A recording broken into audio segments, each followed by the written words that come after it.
What's going on, everybody? My name's Dallas. You're listening to the podcast where we talk about food in and around Victoria, British Columbia. And today, we're going to be doing something a little bit different than I've done in the past. This is sort of going to be focusing on a virtual event based on some other events that have already happened. There's going to be more stuff in the future. But I have two lovely people here with me. I got Bonnie, who's the owner of the Off the Eaten Track Food Tours. Hello. How you doing? I'm doing great. How are you doing? I'm doing fantastic. I'm a little nervous. Like I said before, I'm still getting into these things again. And I also have the thirsty writer. I've got Joe Wiebe here. Hey, how you doing? Good to see you. Dude, it's good to see you. Yeah. Yeah, it's been a little bit since we were playing on the basketball court. I know. Usually we are bumping and grinding each other on the basketball court, getting sweaty together. I just got to say, though, if you've read anything about beer in BC, you've probably read something Joe has done. Because you've been doing it for like 15 years, right? Yeah, it's been my main thing for a long, long time now. I was just talking to somebody who's actually a librarian archivist at SFU, did a Zoom call today because she's wanting to start put together like a craft beer archives for, BC history of craft beer. And so we had this great talk about all the things I've collected over the years and all the people I know. And it was reminding me exactly that it's been something I've been focused on for like at least 10, 12 years, if not longer. Yeah, you'd be paramount for that project. Yeah, it's great. Like I'm really excited to be involved with it. Yeah, 100%.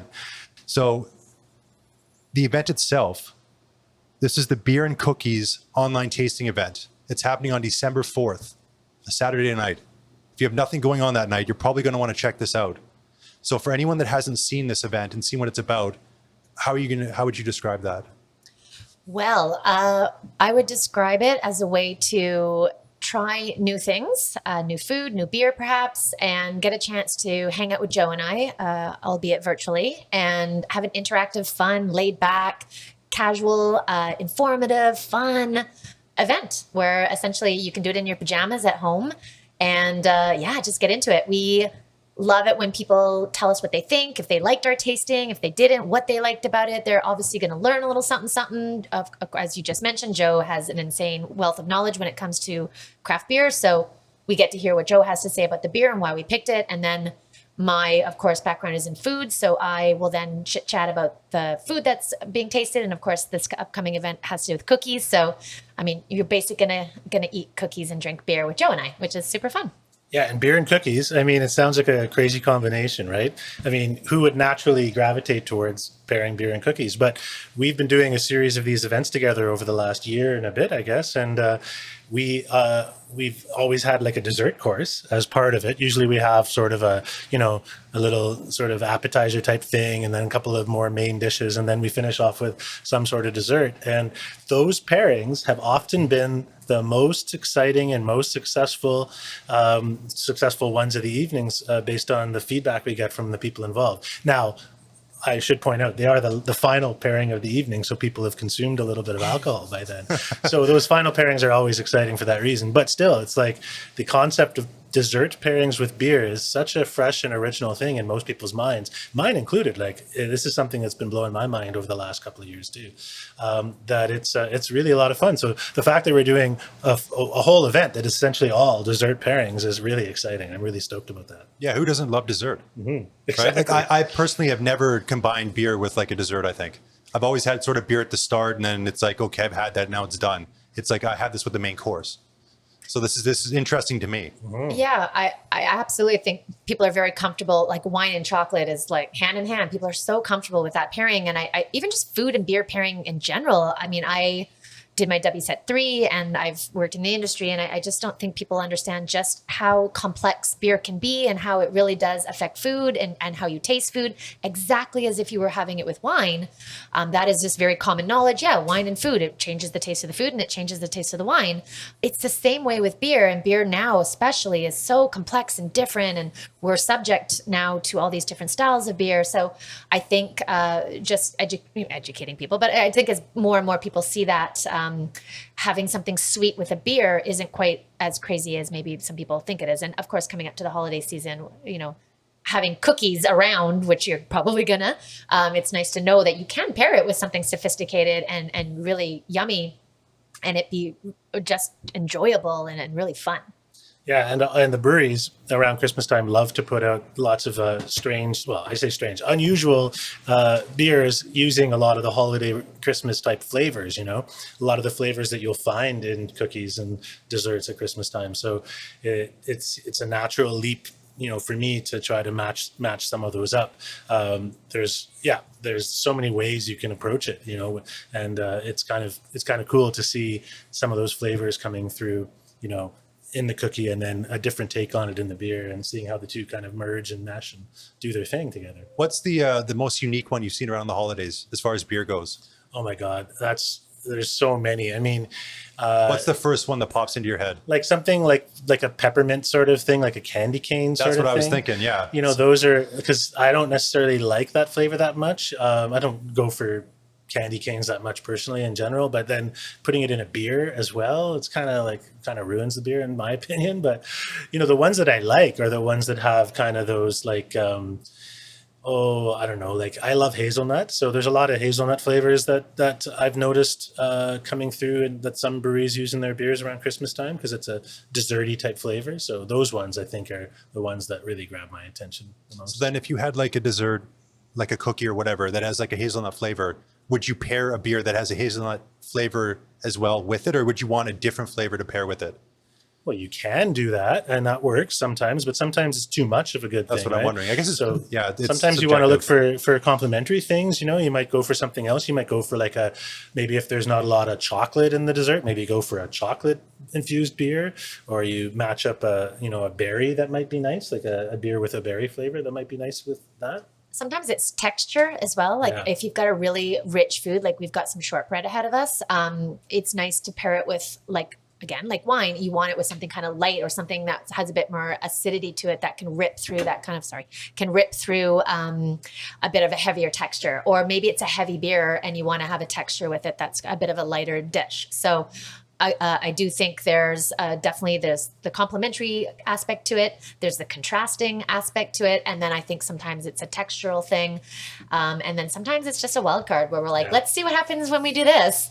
And sometimes it's amazing. And sometimes it's like, okay, well, all right. It's never been terrible by any means, but I think some have been mind-blowingly like, whoa, that was so weird how like that flavor took that flavor. And then sometimes it's been like, oh, that was a big dish, and maybe that lighter beer style didn't hold up to the bitter flavors or whatever is the case. That's definitely happened as well. But usually we're pretty good at figuring out what we think would complement each other. But we get to try one today where we're going to experiment. So you can get to see maybe Joe and I's process of how we go about doing it. We're going to make you part of that process. Yes, you're going to have to give us some feedback. That was one of my questions, is where do you start? Like when you're coming up with the event, I was thinking you probably start with the food and work backwards from there. Sometimes. Or can it go both ways? It goes both ways. We've done it before where I had an idea for food. I said, okay, I think our first one we ever did, I had this idea to do it's always typically 4 dishes paired with 4 beer, because that's usually enough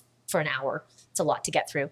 And I had this idea that each dish was from a different sort of geographical area, whether it was Indian food and then a little bit of Chinese food. And so I wanted to kind of feature this and then pair it with local beer. I thought that'd be really fun. So that was the first one we did. So we already had the food. We tried the food and said, oh, what beer would go with that?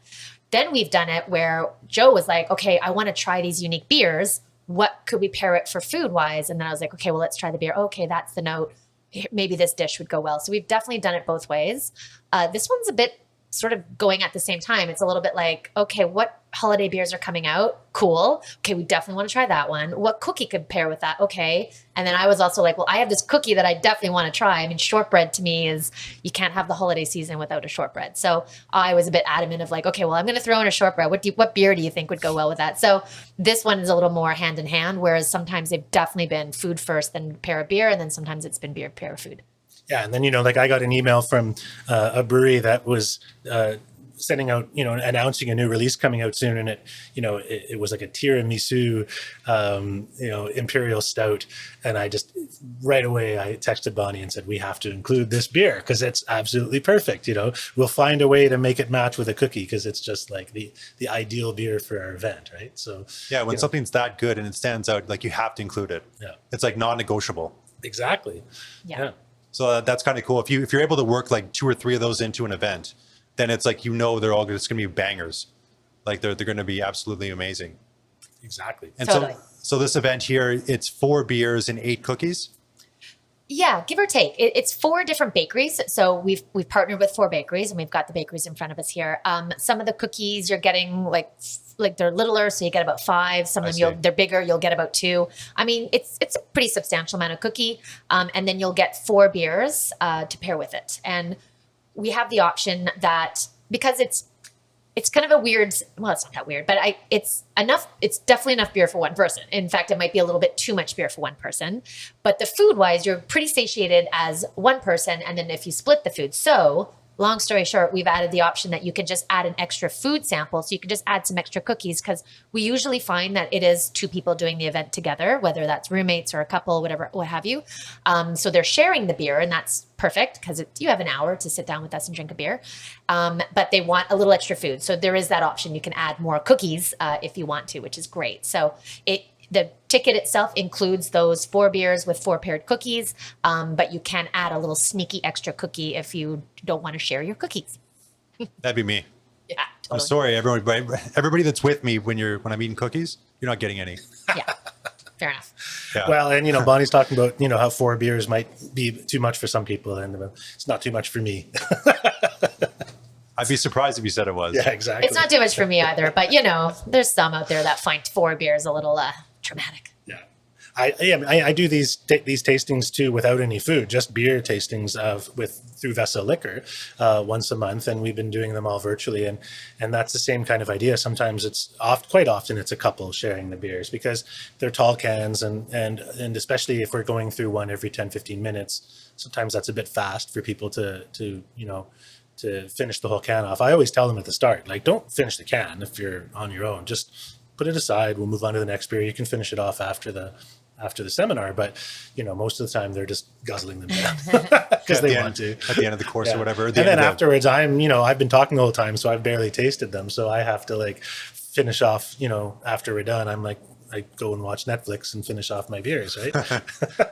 So you just sort of do a breakthrough of or a rundown of the beer itself and maybe the brewery and. Yeah, those are always themed around something. So for instance, I've got one coming up. Well, we're recording this on a Tuesday.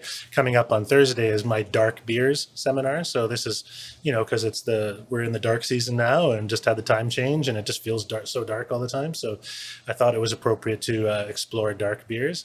Usually at this time of year, I'm doing a seminar about the BC Beer Award winners. That's usually because they're always announced in late October, but they didn't hold the competition this year. So I was excited to finally do one on dark beers because I've never really actually found a slot where that fit in my schedule. So it's going to be really cool to taste through a wide variety of dark beers. I have a stout, I have a Cascadian dark ale, which is like a black IPA. I have a British, a very low alcohol British brown ale that I'm excited to taste. And then I have a dark sour. No, I don't have. No, I do have a sour. I got mixed up because we're talking about this today. But so it's always fun. And then I'll talk about the breweries. I'll talk about what the style of beer, how it originated, and the important kind of aspects of it. And then just taste through them, answer questions. It's always interesting. I'll be doing a holiday beers one in December too. So through Vessel Liquor, that's always a fun time to taste those. When we did it in person, we would taste 8 beers because we would just pour a little tiny bit and go around the table. And so that was always quite a night.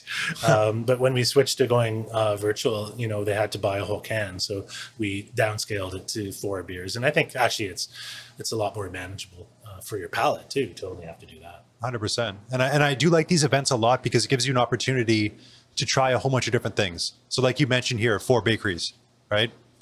And then 4 breweries. So you get to try a whole bunch of different stuff, and you might discover that, I love this thing, and you might have not had it otherwise. So could we give some shout outs to who you're working with here? Yeah. Yes. And I think we should taste a cookie soon too. Yeah, let's also crack a beer. Yeah. So we're going to do this one first? Yeah, let's do it. All right. Yeah, so that is a part that we hope that people are excited about with these events. Obviously, it's just super. Oh, that's a good sound. I like that. Yeah, that was nice. I should have stopped talking. No, that was, It's good background sound. Yeah, it is. It's a great opportunity to support some local businesses. I know Joe tries to find breweries that are maybe not super available up here. Not always the case, but we try. maybe a beer or two that from up island or even international or typically locally BC, but we're not discriminating. And importantly for the food, we definitely try to feature small local businesses. Maybe they're not super obvious or maybe they're new. It is a great opportunity for people to try something they haven't tried before. And so that's a great thing to be able to do when maybe you're not out and about as much as you used to be back in the day. So now you can get it at home and get to try some small business locally, which is awesome. And so during the event, do you have a time where people can ask questions? Like at the end or something? Yeah, we want to make it as interactive as possible. So usually how it works is we kind of introduce ourselves. We are obviously all around a computer together. Most people at this point have done a Zoom call, so they know the deal. But we start with beer and food number one. I'll just jump into a quick, here's what we're trying today. Here's the, where they're from, what their story is, what we're about to try. Usually, hopefully there's a sort of bit of a historical background maybe to the dish. I'll talk a little bit about that. Maybe 5 minutes in. And then Joe will jump in with the beer. Everyone will eat and drink. And then we'll be, this is why we paired it, or this is what we liked about it. And then we open up the floor. Hey, does anyone want to chime in? What do you think? And then if people are willing, they'll come in and chat.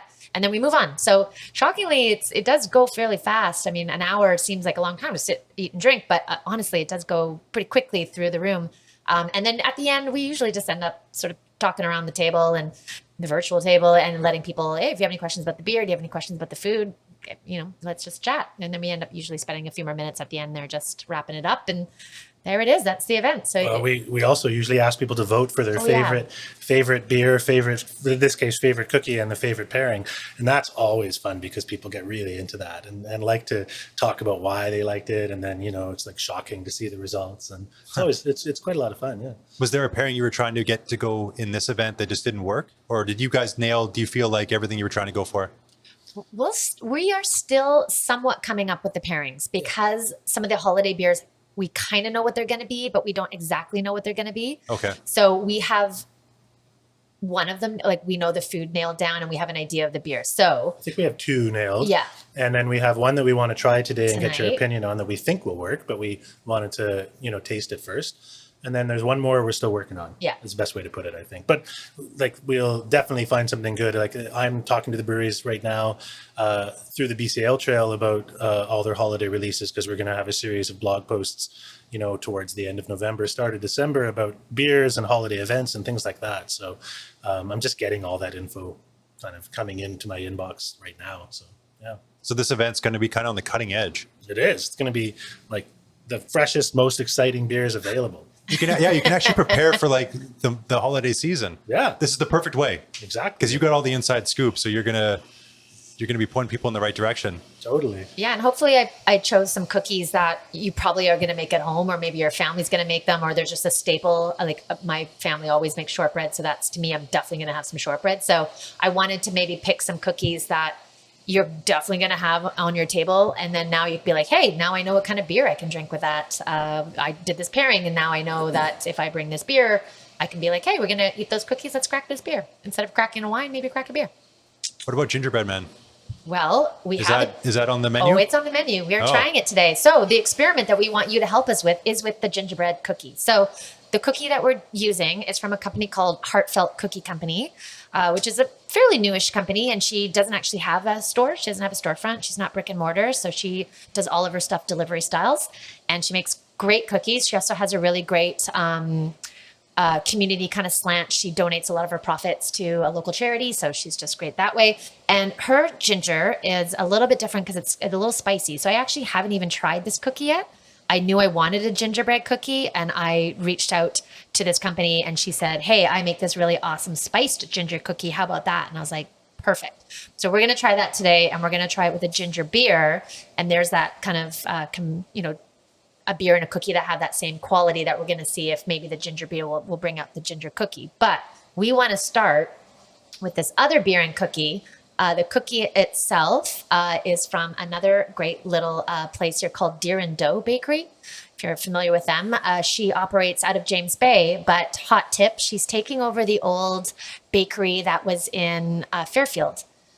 It's right next to Toot de Sweet, right off of like almost where the like Mall Street Market is. I can't. It Oh, used so to be she's called taking over the Cottage Bakery. Yeah. Oh yeah. So she's taking over part of that space. And then Martha's Delectables, which is another cookie we're trying, she's taking over in that same building as well. So pretty soon there's going to be 2 cookie companies based out of that space. And then of course you already have Toot de Sweet there as well. So that little corner there is going to be pretty sweet little corner. So both of them haven't taken over the space yet, but both of them will. So Deer and Doe currently only operates out of her house in James Bay.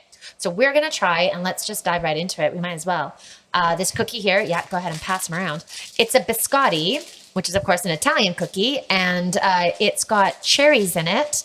Sorry, it's got cranberries in it. So it's got that really nice tart cranberry. So are you having some or? I am. Yeah, you go ahead though. Is this the same one? So should I There's 2 in there. I see. Okay. Yeah, me and Joe can share this. That one's for you there, Dal. Let's go to town. So it's got cranberry in it. It's got pistachio. So, it's also festive. You got the red and you got the green there. It's a biscotti. And then it's been dipped, that little tip there's been dipped in white chocolate. So I think this is a very festive, amazing, awesome cookie. So this is one of the pairings that we're going to have on here. And this is the one pairing that we have already nailed down. So the beer we're about to try, Joe's going to jump into the beer, but go ahead and bite into the cookie if you want to give it a taste first. Yeah. So while you nibble on your cookie, I'll describe the beer. So this is called the Duchess De Bergoyne, and it's a beer from Belgium. It's a Flemish red ale. There's a sort of a whole history of these kind of beers in Belgium that are made in the northeast part of Belgium, kind of the Dutch side of Belgium, and basically. It's a red ale that's been soured through a natural process of aging in big giant oak vessels called foeders, big, huge, like the size of this room kind of thing, standing on end though. And they acquire a sour tang, sort of a balsamic tang almost, through this process. And then they're blended back with some of the fresh beer to kind of balance them out. And ultimately it results in a really, really, kind of fruity flavor. I'm not going to identify the fruit that comes through, even though there's no fruit in it. It's always been a big hit whenever we use this in a beer pairing, people always really enjoy it. And I especially thought it would be good, or we especially thought it would be good with this flavor combination. So you'll have to tell us what you think. Yeah, that's super pleasurable. Because like the cookie has a little bit of lemon in it that like pairs beautifully with this beer. Just I should have tried the beer before I ate a bite of the cookie, I guess, to see how it changed it. But yeah, these things are delicious together. It's like a symphony. It's very lovely. Yeah. So we knew that this beer would have all these really nice, good. It's so good. These really nice citrusy notes. And of course this cookie with the really pop of cranberry in there. Oh, and see, And Joe, lemon. you didn't even do the vanilla piece yet, did you? Or did No, you do the? I haven't even gotten to the vanilla yet either. Yeah, I see, saved like, it for last. so I started with that, and it was just maybe I should have saved it till the end. No. There's no Dallas, wrong way to eat a you're cookie. always all about the biggest flavor you can get, right? So, I'm all in right at the start. Yeah, ooh. yeah. This cookie's awesome too, by the way, and so is the beer. So the flavor in the beer that I always identify is it's kind of a cherry flavor that comes through in the beer, but there's no fruit at all. Like some people are actually quite shocked when they taste this beer because they're convinced it must be a beer made with cherries, right? But it's just from the process of the aging it in that wood and the way that the beer ferments and changes and sort of sours through that process, and it results in this really, really cool cherry flavor. So, yeah. It's pretty interesting how when you do age beer and that, just like the wood that you use, totally different experience depending what you do. Just like the amount of variety when you're producing beer, like it's just ridiculous. You make one little change, like you change a temperature, I guess, or different piece of wood, and you just got a totally different experience. Yeah, exactly. I mean, a lot of times it's the microorganisms in play in the beer. So the yeast, and then in these cases with beers that have a sour component too, then it's bacteria as well as yeast that's in the mix. And the brewers, these expert brewers in Belgium that have been doing it for 100 years or longer have developed their own ways of managing those microorganisms, even without necessarily understanding the science of it in great depth. Nowadays, of course, they're much more, I'm sure, using microscopes and chemical tests and all the rest of it. But they figured out ways to come up with these balanced flavors just through their trial and error, basically, and did a really fantastic job of it, I think. 100%. Yeah, it was interesting. I mean, this isn't beer, but when I was in Japan, I went to a couple sake breweries, and like the way they were doing stuff there was super interesting. One of them, you swear, was a science lab. Like it was really, like, for me it was kind of weird, but it was really cool because it was super scientific. It was all this closed rooms with a window you'd look in, kind of like a hospital almost. And then the other one we went to, totally different thing. It'd be kind of what you would think of when you think of like a brewery or a distillery. I don't know what sake, which term that represents, but it's just cool how different people doing different stuff, like two totally different approaches, but they're making the same class of thing. Yeah. So how did you come upon this this beer? Oh, I think I had it for the first time about 6-7 years ago, maybe even longer.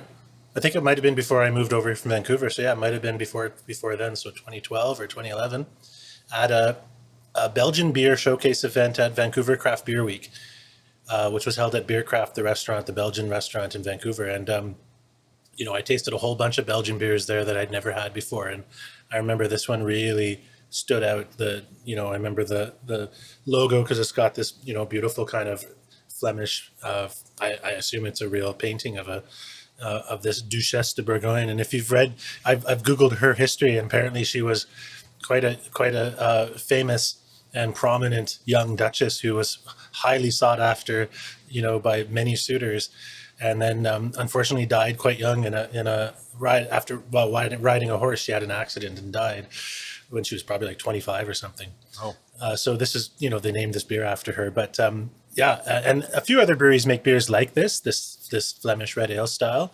You can get another one from Belgium here in town. Vessel carries it, called Rodenbach, which is in cans, actually a tall can, and it's very similar. I think I prefer this one. It's a little better in my opinion, but Rodenbach is very good too. And then some BC breweries make them too. The best one is probably from Strange Fellows Brewing in Vancouver, and they make it's called Reynard. It's like the fox, the French name for a fox, I guess. And it's got it's just beautiful, same kind of flavor, and it's made authentically. Ian Hill, the brewmaster there, uses the big giant foeders and does everything the authentic way, and it's delicious. It comes in the big bottles though, so you have to definitely share that one. It's a commitment. I love some of the names of the different breweries in the province. Yeah, they're fun. Like Also, the labeling is and Yeah, just the labeling. design and everything. It's such a visual art as well as a texture and flavor. It's also visual as well. which Yeah, is that's really what fun. gets me is the like the packaging, Yeah. because like I don't really know beer that well. I do know what I like, and this one I certainly do like this. Yeah. But it's amazing how, like, after the cookie sort of settled down, and then I had the rest of the beer here, radically different taste than when I had the cookie, which I feel like the cookie made it a lot more sweet and sort of toned it down. But then for me I don't know, it just felt more full without the cookie, I guess. Like it was like deeper. Yeah. I think that balsamic vinegar note, although not vinegary, but that like balsamic note to it, I think gets tempered a bit by that cookie because that cookie's got some sweetness to it. It's tempering out that little acidic kind of hit to it. I also really loved when people just assume if we're going to do a sweet dish that it's going to be a dark stout beer, a chocolatey dark beer, which is a very easy to think of pairing. But I think people are so surprised when they have this type of beer and they're like, you're going to pair this with something sweet, because it is very sour and, I guess cherry. But it's just really fun to see how people are surprised by what something sweet tasting will pair beer wise. It's great. But again, I think that's like just a form of experience, because that works because you've tried it at some point.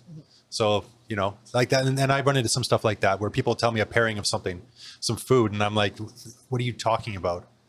And then they're like, no, just try it. So I'm like, okay, let's give it a shot. And quite often, like, they are magical. Yeah. Yeah, I mean, I remember the first time we did a dessert pairing with this beer, and we were both like, I don't know if it's going to work. Yeah. It might be a total just like fail, but it was such a hit. And we were just like, yes, that's exactly what we hoped. And it worked. And actually, So, one of my best memories of having a dish with flavors that I was like, how is this happening, was an octopus dish with biscotti.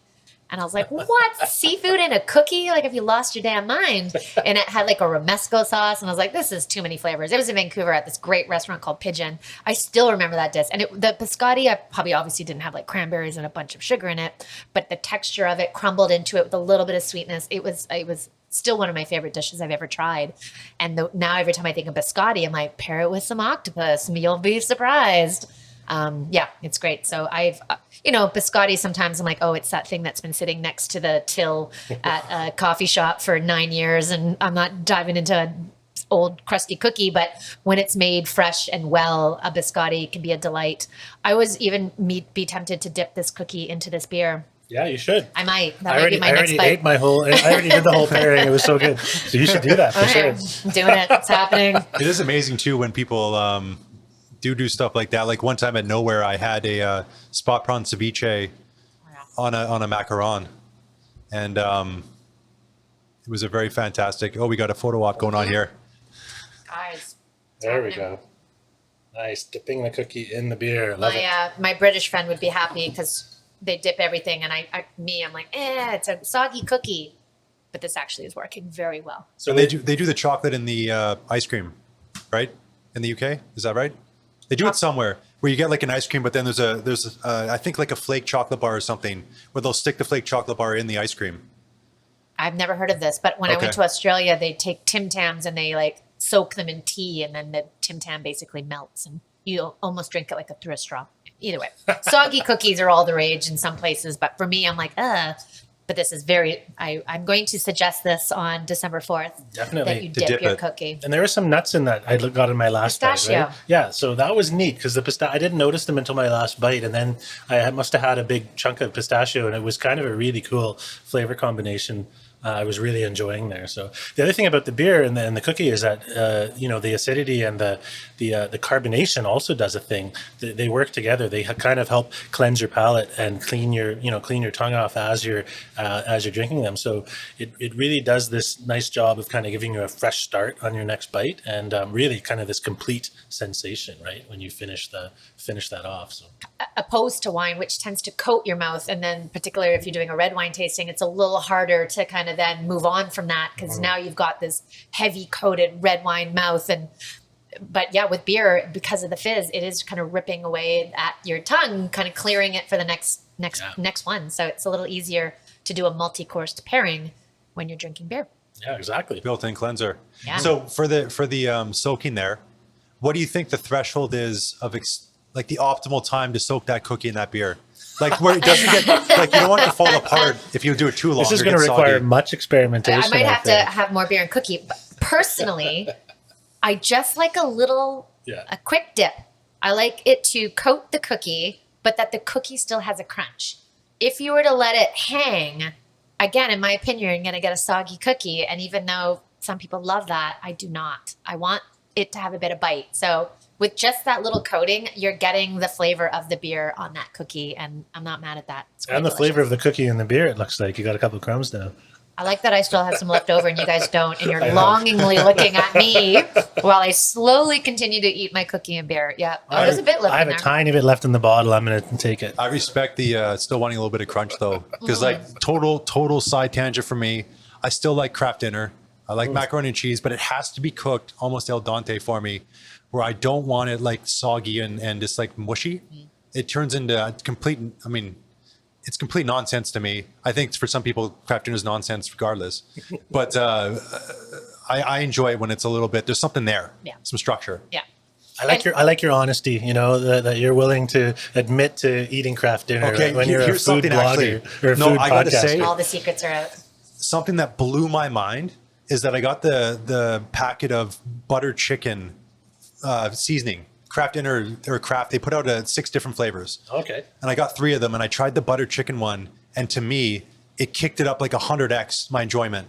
For some reason, it didn't taste like butter chicken, but it was like a curry, and I don't know how it was so delicious, but I loved it. And I only have 1 packet left, so I can only experience it one more time. My girlfriend hated it though. So I don't know. Are they gone now? You can't get them anymore? Is that? I think it was a limited time thing. They had buffalo hot wings. They had poutine. Wow. There was a ghost pepper one. Cotton candy. We have the cotton candy one. Ghost pepper. Yeah. Cotton candy. Cotton candy? The cotton candy. And then there was something else. So I've got the jalapeno was the other one. So I've got the jalapeno and the cotton candy to try. Well, you can get a beer that is designed to taste like cotton candy at Superflux Cabana, the new Superflux restaurant that opened here last week. So, have you been there? Yeah, I was there. They did a preview thing, and I was lucky enough to be I wasn't able to make it. Yeah, they invited me. Yeah. Well, I went at 4 p.m. on Friday when they opened up, I was in line. It was great. Yeah, I got to It's go a in. nice spot. And they love make their great beer. beers, yeah. But they don't have the coconut one on tap, which know. Joe and I did on one of our virtual tastings last year. And I'm obsessed with that beer. The It's like coconut drinking IPA sunscreen. is fantastic. It's like drinking They gave us a sunscreen. little I gift. love it. They gave us a gift bag, and there was a coconut. in I there. know. Well, I went and bought them, but they don't have it on tap. You can't get a pint of it. It tastes like you're drinking, in a good way, coconut sunscreen. I find if someone I says they see. put coconut in their beer, I'm like, where's the coconut? Like, it's a whiff. This one, it's just all coconut. It's so good. Anyways, I'm glad my you goodness. clarified that, because drinking sunscreen didn't sound. in the good way. But now I understand. It's like super coconutty and tropical. Oh, the it's like description is exactly correct, and it's Yeah. crazy, but it tastes like really pineapples good. and coconuts. But that is a beer that will, some people will absolutely hate it. Yeah, And then big time. those of us who love it, love it. love it. I So it's mean, polarizing. it's also quite it's polarizing. strong. I think. Yeah. Pretty sure that one's Most up of there. their beers I are. know that was troublesome. I was Yeah. like, oh, Side boy. question: who in the city has nitrous beer? Oh, like nitrogen. Like on tap, you go and have like a nice a nitrous nitro beer. tap. Yeah. The Drake definitely has a nitro tap, and they always have, generally a stout, but sometimes just a good red ale or something else like that. I've occasionally had an IPA on nitro, which is kind of interesting too. Does some interesting things. Who else? I think Herald Street might have one at their location at Herald Street Brewworks at their brewery tap room. Pretty sure they might. The only place I've had it was up in Nanaimo. Oh, right next door. What are we talking about? Refuge Tap Room, right next door to where we're doing this they got it right recording. there? They've got a nitro tap. They usually have Driftwood Blackstone Porter on there, and it's fantastic. Okay. I think when we're done, Dallas, we're going over there for a beer. Okay. Yeah. Yeah, because up in what's the place in Nanaimo? I think it was White Sails, Yeah, White Sales. and they have a red. It's red something, but it was fantastic. But you Yeah, can they have only. a red ale, right? I think so. I think so. Yeah. Yeah. Yeah. Really, I love it. Every time I go up there, my buddy wants me to go, and that's sort of his time away from the family and to sort of like just relax. Oh yeah, no, the nitro. Like it was the night before my birthday, and I happened to be walking by here, and I was like, I'm going to reward myself an early birthday present to get Driftwood Blackstone Porter on nitro at Refuge. Oh, so good.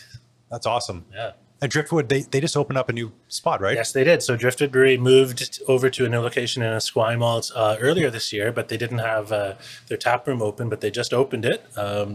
And I was there for that as well, and it's great. They've got Dumpling Drop, the great local dumpling restaurant, is like their resident kitchen there.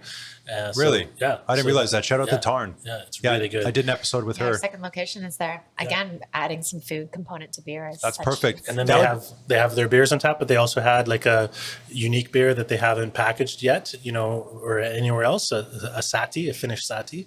And that was really cool to taste that there. So kind of going back to Driftwood's roots, which is they were really the innovator for a long time. And then they grew into the brewery that makes a lot of Fat Tug, basically. I mean, they make good beers, but they weren't really necessarily making innovative, single batch brews so much anymore. So, but the tasting room should allow them to do that, which is very exciting. Yeah.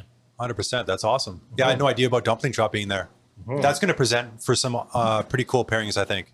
Totally. Yes, and the funny thing is, apparently Esquimalt doesn't really have any pubs now. So like Driftwood's as having a full liquor license there basically is like kind of like the only local there is now in Esquimalt. That's cool. Yeah, I would love that if that was my local. yeah, I know. It'd be Dangerous. great. Yeah. And so I'm going to step it back a little bit here. How did you two get to know each other? Through Vessel. I worked at Vessel Liquor Okay. for quite some time, and Joe would come in and I just buy beer, but also do events up in the classroom that's upstairs. And I can't, either you were talking about it or maybe I owned my food tour at the time. I was just working there kind of part-time as a side gig, side hustle. And I can't remember how it came about, but essentially you were talking about maybe doing a chocolate pairing with some beer. And did I Yeah. know any chocolate? Like, where could I get some good chocolate? And I Right. said, oh, I've done an event with Cyrene, Taylor's company. Let me connect you guys. And so did, and then got invited to the event. Very lovely. And that was the first time also I'd really tried sweet with beer. And that was a super fun event because it was all chocolate. And I do think that blew some minds because we were trying sour beers and IPAs with chocolate, which I think I just was like, how is that going to work? And it was so good. So that after that, we kind of, saw each other at events and things like that. And then obviously during COVID, I think I can't remember how we reached out over COVID. Yeah, I don't remember how it came about either, but Yeah. we just started talking about the idea of we should team up and do some food and beer events. And that's funny. I had forgotten that it was about the chocolate and beer one. I just remembered that you were at Vessel and that, you come to my classes and help out, help pour the beers and things like that.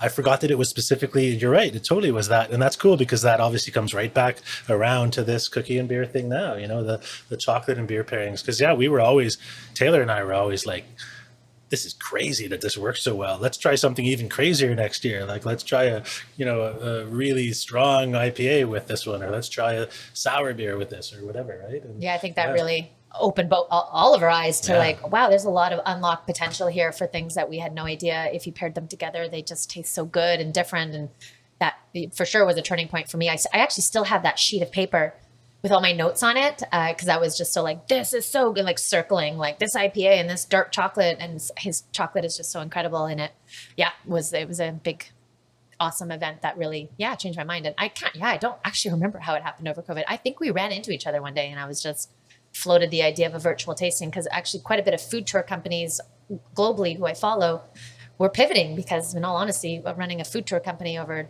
COVID is impossible. So a lot of them had either gone this sort of boxed tour sort of route, and then I knew there was a company in San Francisco that was doing more virtual cocktail classes. I hadn't really seen a beer one, and I just knew that the beer here would be great, and Vessel's been really great as a partner as well. We often get our beers from there, and so and then I think we just went from there. But So would this have happened if it wasn't for COVID? No, it wouldn't have happened. Yeah, I don't think so. No, not virtually. Maybe we might have teamed up to do something in the classroom up at Vessel, but it's not that big a room. You can't have a lot of people in there. So the virtual thing's better for that, right? When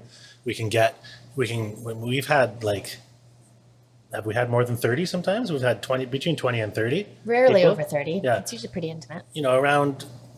But we've been able to get a bigger group than we could handle in a small room. Yes. And it works really well. It's a great vibe and it's a great, fun atmosphere, and works really well. And there's no cap on the amount of people, right? No. Being virtual. Technically, no. We've never had a massive group, and I like the intimacy of it. I know it's virtual, so there's that option not to, but I do like that because we're all craving, this sort of intimacy with other humans. Because we can't go to Victoria Craft Beer Week, or we can't go to fun tasting events, culinary, any of these. I'm desperately missing these opportunities to drink and eat with strangers, in all honesty, and hear experts and whatever is the case, and try new things. So having this virtual event option, while maybe not quite the same, it is pretty fun, and you do get that intimacy of being with people in a room, but you're at home and you're comfy. So in all honesty, I've actually done a few of them outside of not beer and food, but I've done a few global. Airbnb launched a version of experiences that you could do virtually, and I've really enjoyed them, and I've really thought they were a neat way. But no, I doubt we would have done this. Probably wouldn't even cross my mind during pre-COVID days. I don't know if we'll continue to do them. We kind of said we weren't going to do it, and then vaccine passports came in and complications came in, and then more closures came in, and then I was like, well, I still think there is a desire for people to do things virtually, and I do think that it's still fun, regardless if you can go out. It's still a fun event to do because you get to sit in your pajamas and hang out. I don't know. It's not a bad thing. Most people aren't actually in their pajamas. I know. I keep using that as an example. They're not. What percentage of people have their cameras on? 95. Most of them. Yeah, So most people are a good sport. Yeah. Yeah, it's better than, I've done a lot of other, not events, but meetings and things like that with bigger groups, and everybody has their cameras off and nobody's talking, and it's much more social. It's definitely more like you're hanging out together. Yeah, it's really And we good. encourage people to take off their microphones unless they're really chatting among their friends. But I want to hear and see reactions, and certainly I can see them, but it is really fun to see people sort of like, whoa, or like, their facial expressions is really fun. And then, we do a poll at the end to find out really what they thought of everything. But that's why it's nice to have it a bit more smaller groups, because if there was 50 people on there, maybe we probably wouldn't get that. And have you had any super strong reactions? Yeah, I think Like where so. you see somebody and you're like, whoa, they just got impacted. Like no one's flipped a table or anything, but there certainly is people that are like thumbs up, like crazy nodding, writing in the chats, like this is amazing. Yeah. I've definitely had people write me back and be like, we've gone back and gotten either a dish or a beer for sure. In fact, someone posted on social media the other day that they'd gone to Love Shack Libations And they tagged me in it at least and said, I would never have known about this place if it wasn't for you guys. Thank you so much. We're here in Qualicum and we found this awesome brewery. So things like that is just rad. And it's super fun to be able to be a part of someone's food experience that way. And I mean, I want to be told what's awesome and good. And so if someone else, tells me, I'm like, sweet.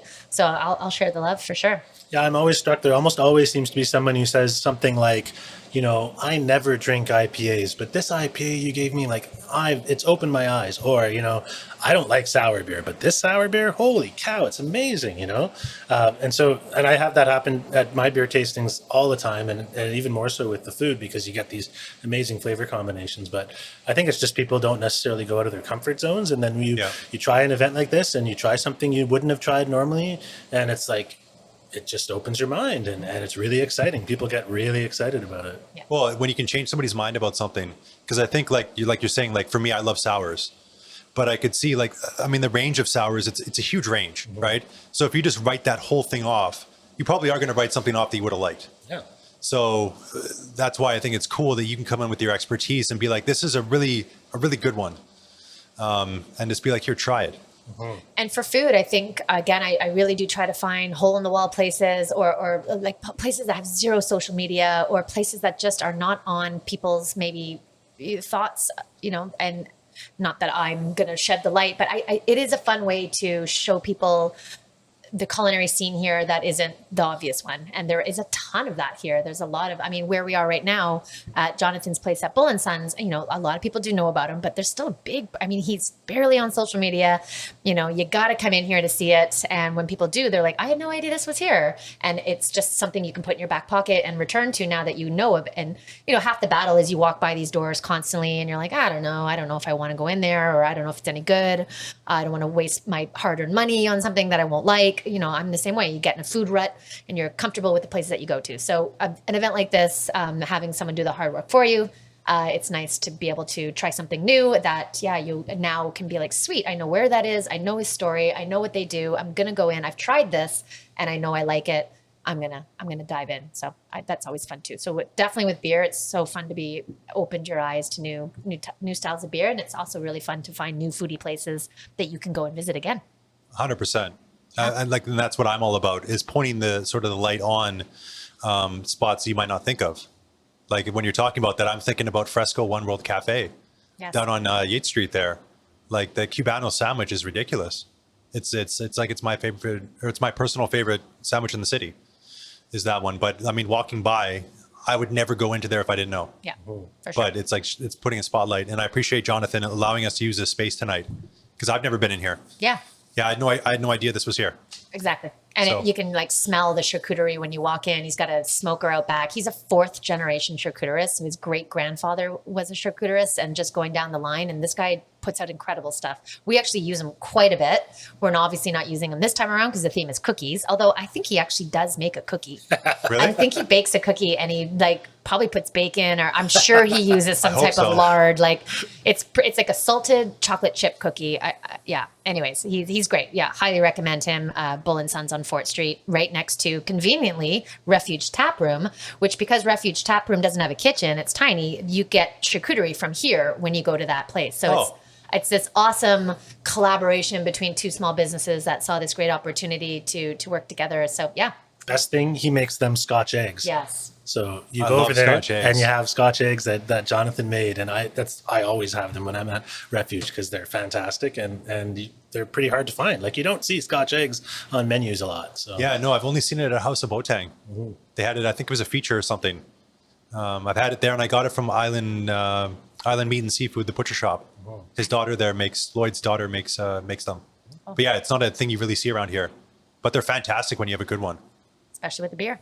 100%. Listen, I'm getting thirsty. I think I want to crack this next beer. It's experimental time. This is the experiment time. So the idea here is that we have this ginger cookie that Bonnie's already talked about, but maybe you want to bring it up again. Yeah, again, it's from a company called Heartfelt Cookie Co. Let's get that sound of that beer. I don't want to spill it, so. Oh, there, fair enough.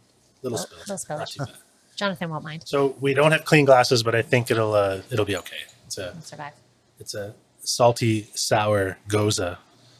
So it should have some strong-ish characters with ginger. So it's from Ile Sauvage Brewing here in town, and it's called Gingembre. They do most of their beer names are French because they have that in their background. A Goza with ginger, and a Goza is a German sour style, slightly sour, not very sour, with salt in the mix as well. And the story goes that apparently I think it's the Gozela River or something. I've heard different versions, but one of the ideas is that the river had a bit of a salty salinity to it, whether it was the tidal, tides from the ocean or whatever it was, or the local landscape. And so the brewers used that water, and it had a natural salinity to it, and they liked what it did to the beer. That's what I've read and heard as one of the origin stories for Goza. It's one of the few kind of sour beers that Germans make, because they don't tend to do sour beers very much. There's also the Berliner Weiss, which is another sour style they make, but this is the other one. And it's really been picked up by North American craft brewers as a fun style to experiment with. Here in BC, they make them quite not super sour, this sort of slightly tart. I've had them elsewhere in the States when they've just been crazy over the top sour. So everybody has their own different idea of what a Goza is. But this one's a ginger infused one. So we were intrigued to see how it would work in conjunction with this cookie. So we'll give it a taste right now, and we'll see. So let's all taste the beer. And what did you think? You already tasted it. I just took a baby taste right there. I can definitely smell the ginger as I was drinking it. I didn't really smell it much ahead of time. I should have. That's delicious. That's really light. Yeah. I mean, that to me almost tastes like kombucha. Mm-hmm. This one. And I got excited when I saw the can because I love Ile Sauvage. Sours are my thing, but that's dangerous. You could just drink like 100 of these things. Yeah, so it's definitely salty. You get the salty character, and the ginger is definitely in there. Spiciness is coming through a little bit there. So I'm already thinking ginger cookie when I'm drinking this. So that's kind of interesting. It's very nice. I have already dipped my toe into the cookie, and So we don't have the cookies, Bonnie. Oh shoot! I'm hoarding them. We're just being polite over here and like wondering when we get a cookie. Either way, I had to split a cookie. So Joe, if you want to take a half, and That's okay. I'll take the half. It's fine. all right, I'm not going to eat a whole cookie. You're not going to? Oh, I would have taken it then. here you go. Thanks. So the cookie itself should be a little bit spicy. She puts a little cayenne in there. I love sweet with spicy. I love chocolate with spice in it as well. So this obviously ginger already has some heat to it. So I like that she's added some heat to it. And of course, in these cold months with a deluge of rain, it's nice to have some warmth This going cookie down. is insane. Yeah. Yeah, that's a really good cookie. It's a really buttery cookie too. Like ginger cookies are often kind of hard and crunchy, right? But this is like a really nice chewy one too. Well, if you look in the middle there, Yeah. she's got a whole bunch of flavor going on. It's actually quite spicy. And like not in a I can't eat this way, but it's sometimes when people are like, I put a pinch of cayenne, you're like, it's nice and spicy. And I think this beer, because it's got a little salt in it and it is light, like you said, it actually does go well with this cookie a lot. But curious, I think the ginger is nailing it. I'm liking it. I like it a lot. I think they combine like perfectly, because in neither aspect are you getting too much ginger. Like you get that little bit of spice from the cookie, and it just they pair very nicely. Like I don't really feel like one is necessarily overpowering. The spice does come through, I think, the most, but it kind of accentuates the cookie. Because I mean the beer is light to begin with, right? Yeah. So it kind of adds just that little extra oomph to it. And then I like what the salt does. The salt kind of tucks in there too, and yeah, it just opens things up a bit. It's nice. I like it. I like this a lot. I think this is a good winner. So that's our process right there, Dallas. Yep, this is it. You've witnessed it. Scientific. The scientific success story right there. I love it. So with this, would you finish with this one as like a nice light ending, or would you start with it, or in the middle? I guess. Great question. Like I don't think it's a finishing one. Personally. I don't think it's a finishing Well, one either. knowing the potential other beers we're talking about, they're pretty big beers. So because I'm eating with or talking with my mouth full now, but like that spice, it's going to take a little bit for that to die down. Because you're saying with the other beer how it sort of cleanses and wipes away, like that spice is sort of sticking with me a little bit. It's lingering for sure. So if you start with this, does that factor in? yeah, that would be an issue.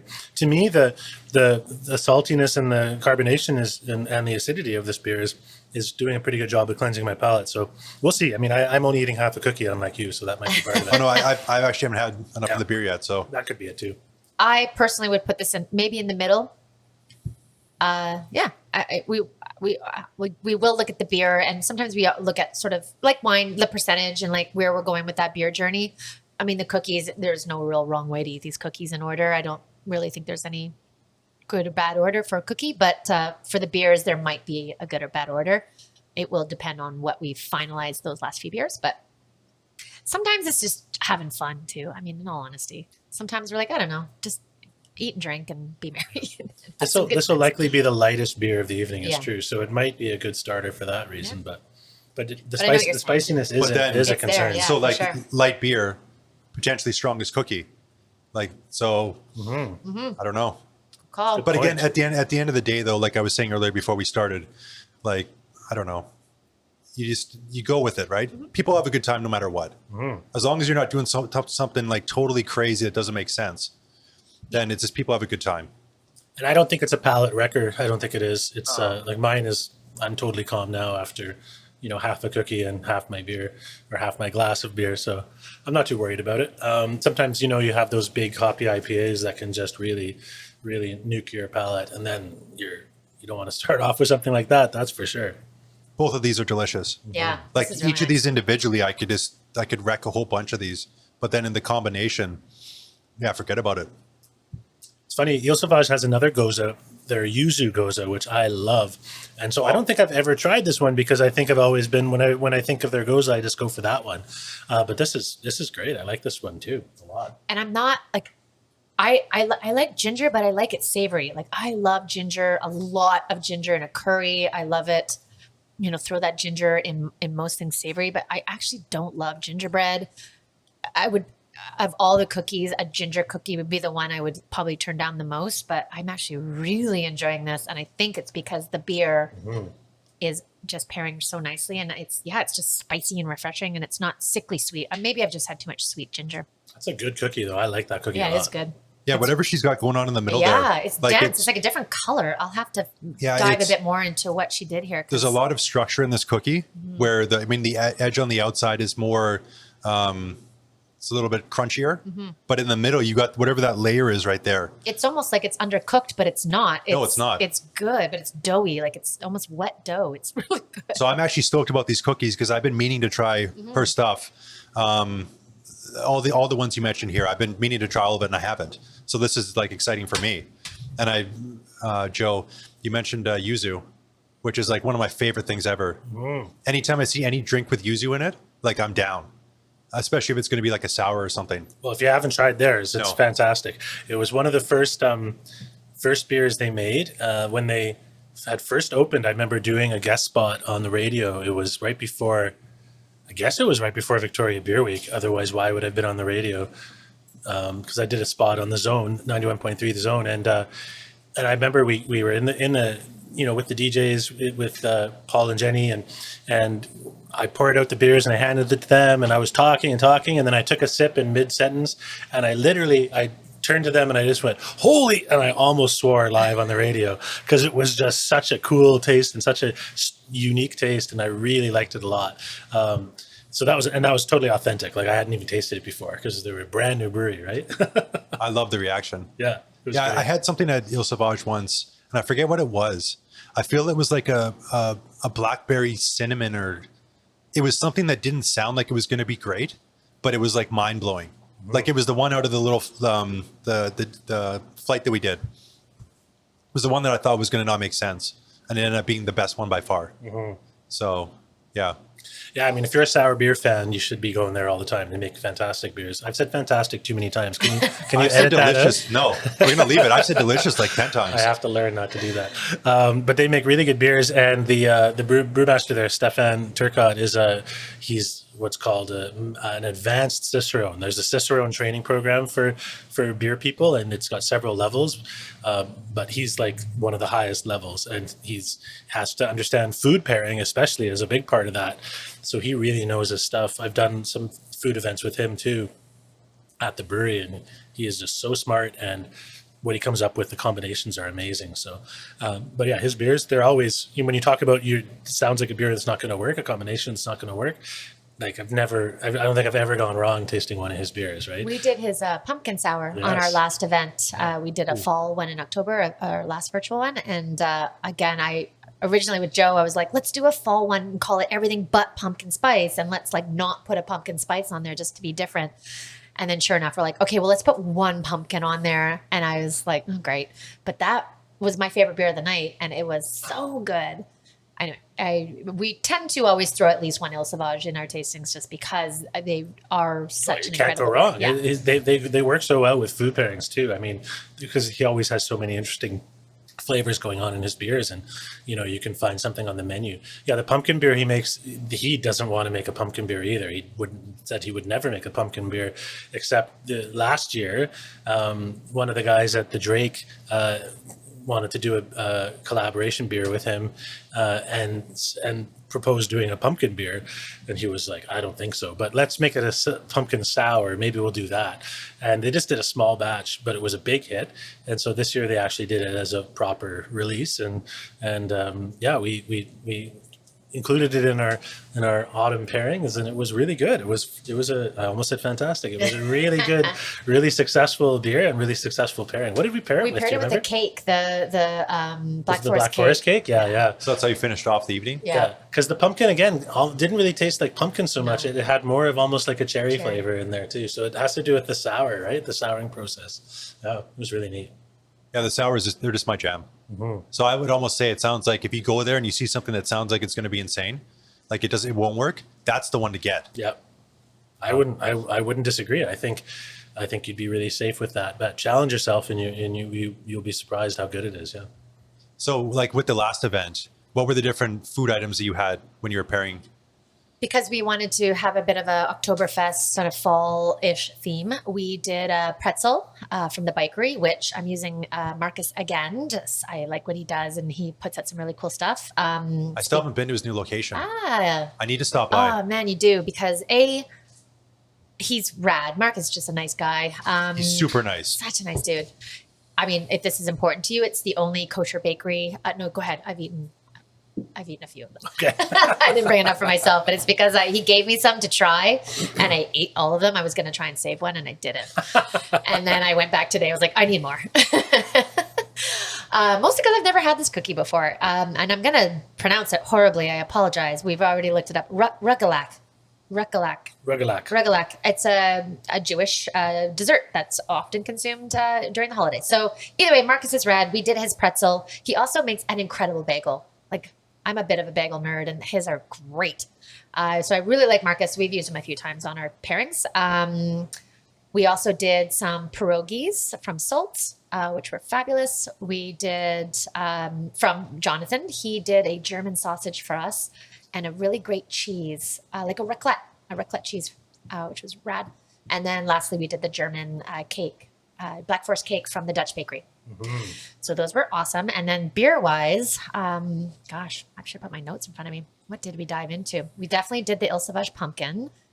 We had the Oktoberfest beer from Bomber, because they make a really good Oktoberfest Märzen style. We did the lager from Land and Sea Brewing up in Comox Valley, which was really hard to get down here. Their October lager. And I want to say there was a Pilsner in there for sure. Oh, you know what? Maybe that's what it was. Maybe we did the because I wouldn't have doubled up on the Oktoberfest. So I bet you we had the Bomber Harvest Pilsner, which is the rye Pilsner they do this time of year. Yeah, that's what it was. Something from Category 12?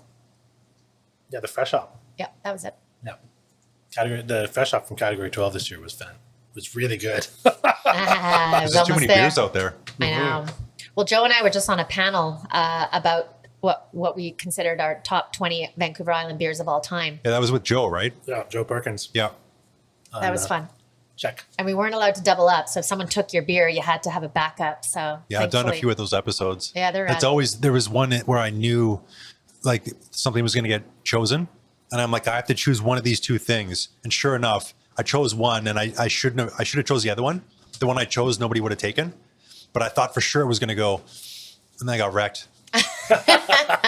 Yeah, Joe snuck in there and took my pick. And then it was a mess. Coming up with so you had to come up with 20 of them? 5 each. Okay, I see. Yeah, so you're doing 5 each. We had to have at least sort of 10. And so I was like, oh boy.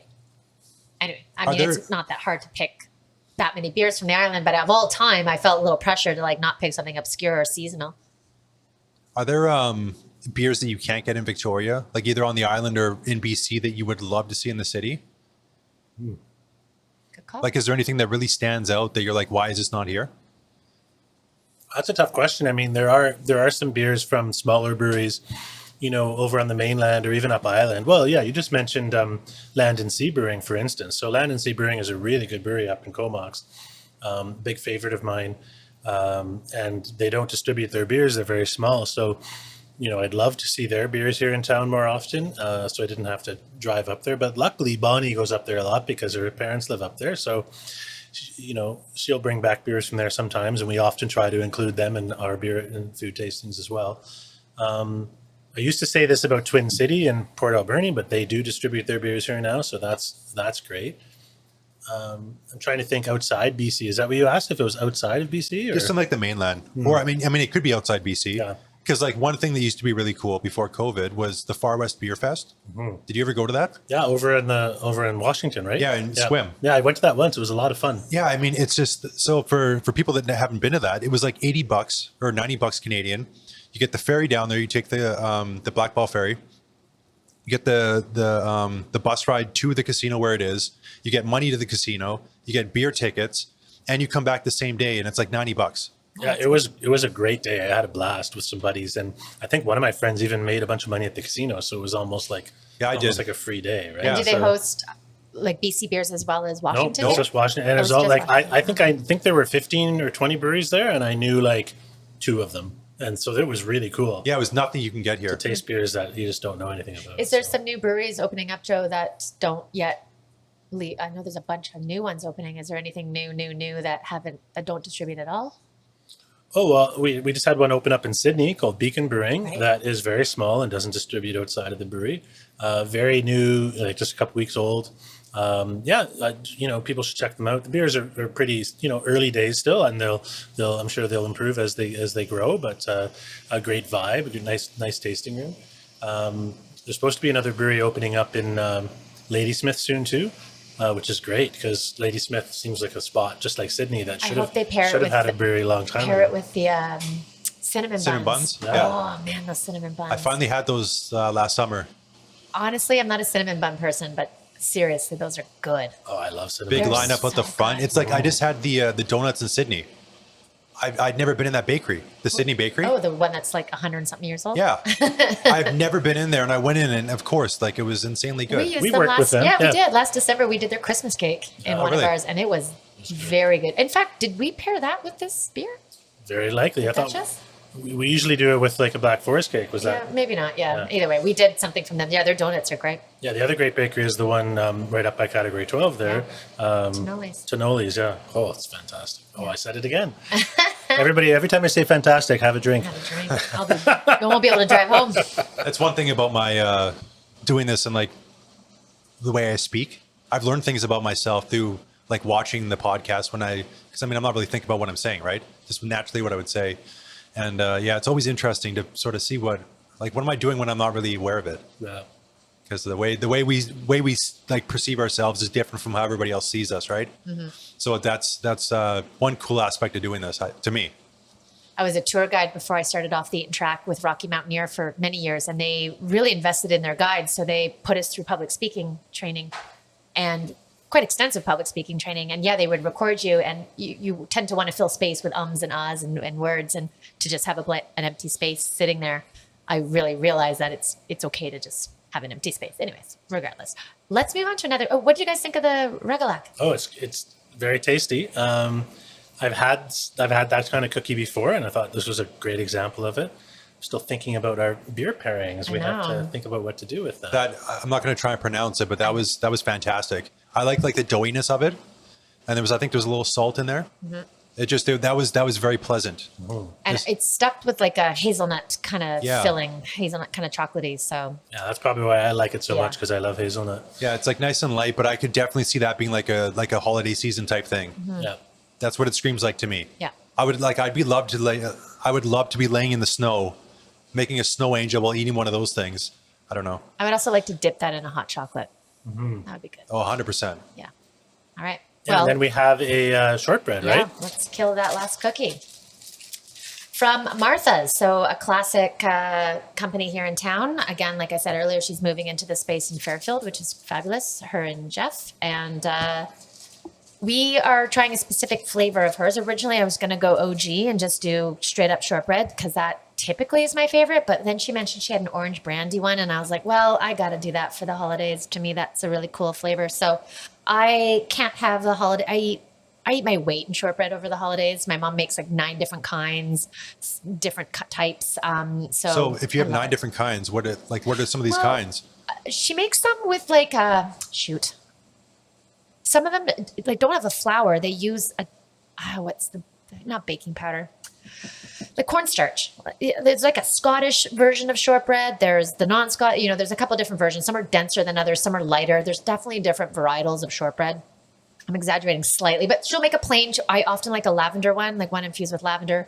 This year we talked about maybe doing a rosemary, like more of a savory one. We dip some in chocolate. She does make the 2 kinds, one with, I believe it's cornstarch, which just is, there's just different ways of making it. So my mom does put out a few. And so I was super jazzed to put Martha's on here because she does sell around town. And she's, I would say, the most known in-town person for making these beautiful shortbreads. And I actually haven't had the orange brandy one yet.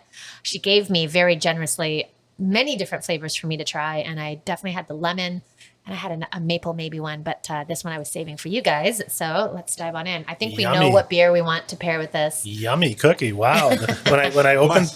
It's already gone. Yeah. Well, you've got a couple more in front of you. Have some more. When I pulled it out of the package, I had this waft of orange aroma, right? And it was like, wow. And then this is like imbued with orange. Yeah, orange brandy is. One thing I used to love was like the terry orange. Yes. The terry oranges, like the chocolate ones. 100%. I feel like now I think that the chocolate would be too much for me, but this is kind of giving me kind of that same feeling. Obviously it's not chocolate, but the texture of it and just the crumbliness, if I can use that word. Yep. Like just it's like spot on, I think. Yeah. Well, you said that's a perfect segue because the beer we want to pair this with, we're pretty sure we've scouted it out as a beer from Townsite Brewing in Powell River. That is their chocolate orange stout, and they basically describe it as a Terry's orange in a glass. So that's going to crush. Yeah, I think it's going to be really good. Once I've tasted this cookie, I'm like, yeah, that's going to be good. As long as it's not like too much orange. No, I'm sure it'll be. But that's going to crush. Yeah, 100%. They're the brewmaster there is a Belgian guy, and he's very good about balancing his flavors, and he makes a really good stout. Their basic stout to start is an excellent stout. So I'm sure that he'll do a great job of it. I haven't even tasted that beer, but once I've tasted this cookie, I'm convinced it's going to be a really good pairing. There is, I want to say it's Whistler Brewing, like a pretty large brewery that puts out a chocolate orange. It has that shape of it on it's not my favorite brewery, but I actually really love that beer. And I just know from working at Vessel for many years that beer sells out immediately and it goes fast and they only put out a very limited amount and it is really good. So I am very excited because I also thought that when I was given this cookie, I was like, ooh, if it tastes like that chocolate, what a great beer pairing that would be. And so I'm stoked that Townsite's doing something like that. So fingers crossed we'll get it in time to be able to do it for the event. So that's our plan. That's our game plan. Yeah, it should work though. We have time. We have a couple of weeks yet to order it and get it in. So I think you guys are definitely on point because like all 4 of these cookies, like bang on. Like, and you already have, it sounds like you have an idea for everything. So like this is going to be an amazing event for anyone like even looking for something to do. You have to try this stuff because like the opportunity to try these 4 different beers and all these cookies, like in some ways, even with the cookies, you're saving people kind of a lot of effort because they're not having to go and like get these ones that aren't available necessarily in stores. And you're giving people an opportunity to try stuff. So it's really cool. You're supporting different businesses that otherwise might not be as reachable. Some are like this one. But some are, and because we're doing a special event, very kindly they've done maybe a bit of a smaller portion. So rather than having a whole box, like sometimes they only come in a bigger portion size. So because of the event, they're just giving us sort of an intro into it. So Yeah, and they've all been really keen on joining the event, so that's also great for them to be able to have their product reach some new people, perhaps. And yeah, I just think the novelty of pairing a cookie with a beer. I mean, obviously, the play with Santa and the holidays is just fun, but truly, as we've talked about over the last few minutes, is just the opening your eyes to the possibilities of what you can do with a beer and a cookie, because you are going to eat some cookies over the holidays, and rather than pairing it with a distilled spirit or potentially a wine, you can absolutely crack into a beer and have the exact same lovely experience of texture and mouthfeel and comparison, contrast, flavors, and all that complexity that you get in a wine tasting. You can do that with beer, and you can absolutely do it with local beer. There's amazing complex local beers that go so well with food. I think it'll be a great introduction to the holiday season because it's first Saturday in December. Yeah. And so for a lot of people, that's kind of when they're going to start kicking off their Christmas cheering kind of thing. And, I think it'd be good. I could see myself, either getting together with some friends, either all together, or even we just all are at our own places and getting together virtually and having a fun time to kind of just kick off December and get ready for, moving towards Christmas. Right. So I think it'll be a lot of fun. Yeah. I kind of want to, see if you can wear an ugly sweater to the event. I almost kind of want to judge it. I actually don't have an ugly Christmas sweater, but I will make one specifically for this event. So I'm thinking of implementing. I think we should do this. I think we should do Christmas themed garb. Yeah, for sure. I agree. Because I try not to get too. I'm like really, I really want to get Christmassy right now, but I'm trying to hold back because I know it's too early. But I'm telling you, December 1, I'm like, bring on the music. I'm busting out the cookies. So yeah, why is it too early right now? I don't know. I just feel it's like too November. early right now. I agree. Yeah. I was in Thrifty Foods earlier tonight, and they were playing really bad pop Christmas medleys already, and I was disturbed by it. It's too early. Because it's just a long time, and then I get burnout too early, and then by mid-December, I'm like, oh. I see. But if I wait till December 1st to really let loose, then truly by December 1, I'm like, every craft market, every holiday song, I'm going to watch Scrooge probably way too many times. And yeah, so then I really let it go. But for now, I'm trying to maintain it in. I don't get too excited for Christmas. And then, Yeah, right now mostly we have the eating part of it. We have the tree up at my house. What? So the tree's Already? up, but yeah, there's no music being played. I don't want to listen to the music. Does your tree die? Is it a live tree or is it? No, it's not. Okay. No, it was. I'm shout out to the lady that gave it to us last year. She put it on Facebook Marketplace for free. Amazing tree. Oh, cool. But it's already up. So now that's the light in the place. So in that way, I actually really like it. Yeah. And we just got some candles from Bed Bath Body Works or whatever. Or do they smell like the tree? The one in Mayfair. No, these don't smell like a tree. They had one. It was like a 2-for-1 sale, and the candles are like every single scent of the Christmas time, all in one. Oh. See, it's not just it's not like peppermint or it's not tree or whatever. It's everything all in one. I'm not normally really excited about a candle, but that thing's crazy. That is wild. Mid-November. We're all in. That's crazy. Well, I'm launching a Christmassy themed tours, and I've been working on it now for weeks. So I've actually kind of been in this, and I've been humming just out of instinct, kind of Christmassy. And friends have been like, "Are you singing Christmas music?" I'm like, "I'm sorry, I'm literally writing about Christmas right now." So it feels like so I've had to rein it in because I have also felt this urge. I actually was in Vancouver to go to a Christmas market, but I've also noticed Fort Street's so pretty. They do light it up really nicely. And I have noticed that some of it is starting to come up. So it's happening. It's coming soon. So when does the Christmas tour, when does that start? On Friday, a couple days. Oh. Yeah. Pretty crazy. Yeah, you have no choice then. You have to get a little Christmassy. Totally. Yeah. They absolutely. So actually the first stop on the tour is at our kiosk space. So I wanted to do a sample there for people. And I was like, well, what can I do out of this kiosk space? I don't have a kitchen. So I rented the public market kitchen out of the Victoria Public Market. And my family, other than making a boatload of shortbread, we also do we call it nuts and bolts, but I think some people call it Czech party mix. It's with the pretzels and the peanuts and the cereals and then the spice mix. So you promised you'd bring me some of that. I know, you know what? It's in my car. I'll get it before we leave. I do have it.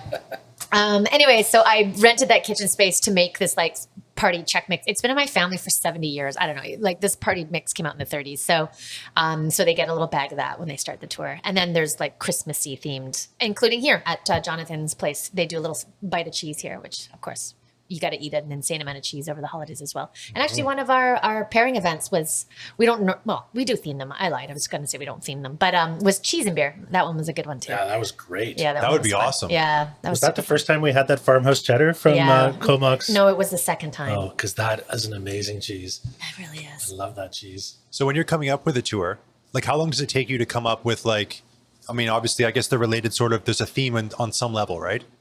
How long does that take to come up with it? It's not that I could come up with a million tours. I think there's so much fun things you could do, themes, styles, neighborhoods, just do tea. I did a tour. I started my company in Vancouver, and one of my favorite tours I ever did was called Let's Get Baked and Buzzed. And it was like a bakery coffee tour. Like, it's not for lack of ideas of what I think would be fun to go around and eat in a day.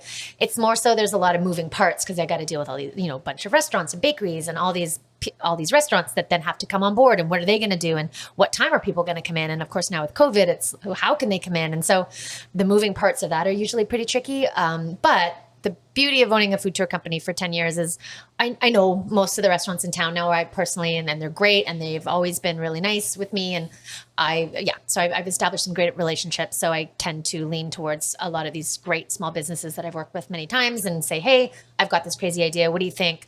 I want to do like a Christmassy themed tour. I know you guys do this sample. I think that'd be really fun. And then it's just a matter of kind of making that work. But I think what's different nowadays is that because I launched a self-guided version of my food tours, there's no guide or scheduled start time. So it's actually a bit easier because people can just come off the street and come in, and they don't have to make a schedule. And there's no sort of all this things that go along with owning a food tour company. And they just use a foodie passport to get the samples, and they have weeks to use it. So it's a little less structured. So it actually makes it easier. So yeah, it's not for lack of ideas. I actually have to rein it in because I'm like, then I could do that. And then I could do a tour that has this in it. And then I'm like, okay, that's a lot. So That's cool that you have a self-guided thing though. So Yeah. people can come into the kiosk at it's the steamship terminal building, right? yeah, we took over the old V2V space. Yeah, it used to be the wax museum. Exactly. I love that wax museum. I apparently a lot of those wax figures are still here. I guess the manager who was the manager there for 30 years, I did some research on it, took a lot of them home. He couldn't sell them. Oh, really? So he's got like a basement full of like creepy wax figures. One of the creepiest experiences I've ever had was the wax museum at Niagara Falls. I don't know. Have you been to that? I grew up in Niagara, so yeah, I have been there. Yeah. And that little town, that little area, the tourist part, it was a very strange Oh, area. yeah, that touristy part of Niagara Falls is crazy. It felt to me like a broken down Las Vegas or something. Like it was all sort of like garbage was everywhere, and it was just there's lots of people. It was really interesting. Crazy. I didn't realize though that for the Americans there, they have to come over to Canada to really see the falls. Yeah, the American view is terrible. Yeah, Yeah, exactly. you can't see anything from over there. So there's like a border crossing on the bridge or something, Yeah. and then people have to come over. But yeah, the self-guided tours though, I mean, to me that screams like 2021, where we don't have to like watch something on TV at a certain time. You have Netflix, you watch it when you want to watch it. Totally. You consume when you want to consume it. I also just think technology caught up. I attended some virtual seminars during COVID because, it was like, what now? What, like, is tourism going to come back? Like, there was a lot of doubt, and there's a lot of like, how can I make this work? And luckily there is the technology. It just wasn't great. Think of going to Europe and, people go to museums and listen to like those crappy headphones and push play on their tape recorder looking thing. And it was that way for a long time, but luckily there is some new technology. Unfortunately, I had to go to South Africa to find the technology. There wasn't really a local company doing it. But that being said, it's like GPS triggered. So you still get the experience of a guide. You're still getting the stories and the history and all those things that you want out of a tour. But you listen to it on your phone. And you can either skip it because you don't want to listen to it, or you can save it for later and really go home and listen to it again. So there's that aspect. The technology caught up. And I just think people might be hesitant to join groups. And like you said, people want to get things on their own time and at their own pace. And maybe they don't want to do all of it in a day because it's raining. So they'll stop it for a while and come back to it. And actually, one of the first self kind of guided things I did was a brewery tour in Seattle. And they had a passport, and you could just go around. It had a great map on it. I even thought the passport was beautiful. I took it home. I still have it. It's like a fun souvenir. So I actually had a local artist design the passport for me. And I thought that was such a cool concept. I think you guys did something like that over the summer, as far as I know. Yeah, we did a Victoria Ale Trail Brewery passport in May. And the idea there was you had a whole month you could visit. How many was it that we had to do? We didn't have you visit all of them because there's too many breweries, but Can't Who remember says if it's too it was- many? I was just about to say it's too many. Too many to make people I'm visit sure them legally, all. So. But you visited X number of breweries. I feel like it was 6, something like that. And you collect the stamps at 6 different breweries, and then you could hand it in to enter a draw to win some prizes at the end of the month. And yeah, we had lots of people who filled in like 4 or 5 passports over the course of the month. And the breweries loved it because it was kind of, shoulder season. And obviously with not many tourists this year because of COVID, they weren't getting as many people in their tasting rooms. And it was a good way to, when we first did it, it was still like tasting rooms are iffy. So it was like a patio focused thing. Right. But then we did that here and it was really successful. And now other places, we just set one up for North Vancouver through the BCL trail as well. And I'm talking to Kelowna about them doing one maybe in like February or March. So yeah, it's a really good way to get locals to go out and visit their own breweries. Yeah. I love that idea. That was one thing that Mike and I had like years ago when Mike was still doing this with me. Like 4 years ago, we wanted to do one like in Rock Bay because there's so many cool spots there. And we had talked a couple places and we wanted to like have a little sort of map or whatever. And you'd have to actually go to the place and get like a stamp. And then at the end, basically the same thing, like a giveaway. It never materialized for us, but I love that concept because you're actually getting people in the door. Yeah. Which is like when you're helping spread awareness, that's the challenge. Because a lot of these places are doing a great job. It just does like, how do you get someone in the door? And people like a scavenger hunt. Like people like a journey. So yeah. I think for locals to just be like, go visit those places. They'll be like, yeah. But when you give them like a purpose and you give them a fun piece of paper to be like, now collect these stamps. You've got a chore to do. Like here's a task. And then, if there's a reward at the end, even better. But I know Tourism Cowichan did something like that too over their shoulder season to go visit the Cowichan Valley. So I basically took that concept and just put it in tour form with more commentary and stories. But I also love that concept. I as someone who likes to travel by themselves, sometimes joining a group tour isn't super on my radar. So if I can do it on my own time, by all means, I'm on board. So yeah. Yeah, when I did some traveling and I was in Montreal, there was this one thing where they would light up the city at nighttime, where it was like a city of Montreal tour, where it's just up to you to use your phone and go and do a self-guided thing. So I walked around Montreal one night going on. Oh, yeah, I remember that too. I rember that we did a little bit of that when I was there with my wife. Like it's like I think you had to go and like stand in a certain spot. Yeah, and it would like activate or something. Yeah. That was cool. But then on the same trip, I did my first ever food tours on that trip, where I just because I didn't know anybody. I was homesick and so I wanted to be around people a little bit. So I booked that and it was very cool. Because like a food tour, just to be able to leverage someone's expertise or their knowledge and sort of get like, here's 6 places and here's the story behind them. Like that's huge.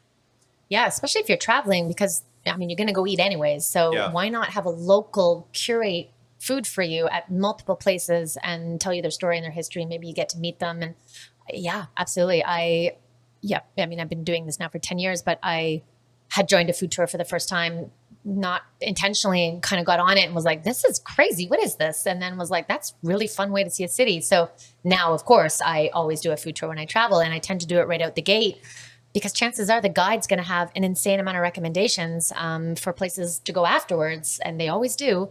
And it's a great way to get the lay of the land, get the lay of the restaurant scene, get some insider tips. I mean, if you're into food at all, highly suggest a food or a brewery tour because that's just a great way to experience a city. Like, it's a little hard to pinpoint what makes Victoria's food culture different than Vancouver's, but there is a difference. And it's a great way to get to know a city through its food. Obviously, there are very obvious choices like in Italy or France, those places, their food culture is such an ingrained part of their culture. But I would also argue Victoria has a food culture and it's different than other cities. So what a way to go and see it all. How would you say it's different? So the food, how is it different? The beer, how is it different? Like the island versus like the mainland? I think it's more casual. I think it's more, I don't know about friendly, but I do think the small business scene here is incredible. I think it's just packed. Yes, we have some chains downtown, but I think it is predominantly small little businesses. We're on the corner of Fort and Blanchard, and I could probably list off 15 small businesses within this block of little restaurants that are about the size of this place. They're tiny. So I think there's this intimacy and small kind of, you're going to come in and you're going to meet the owner. There's a big farm to table push in Victoria, always has been.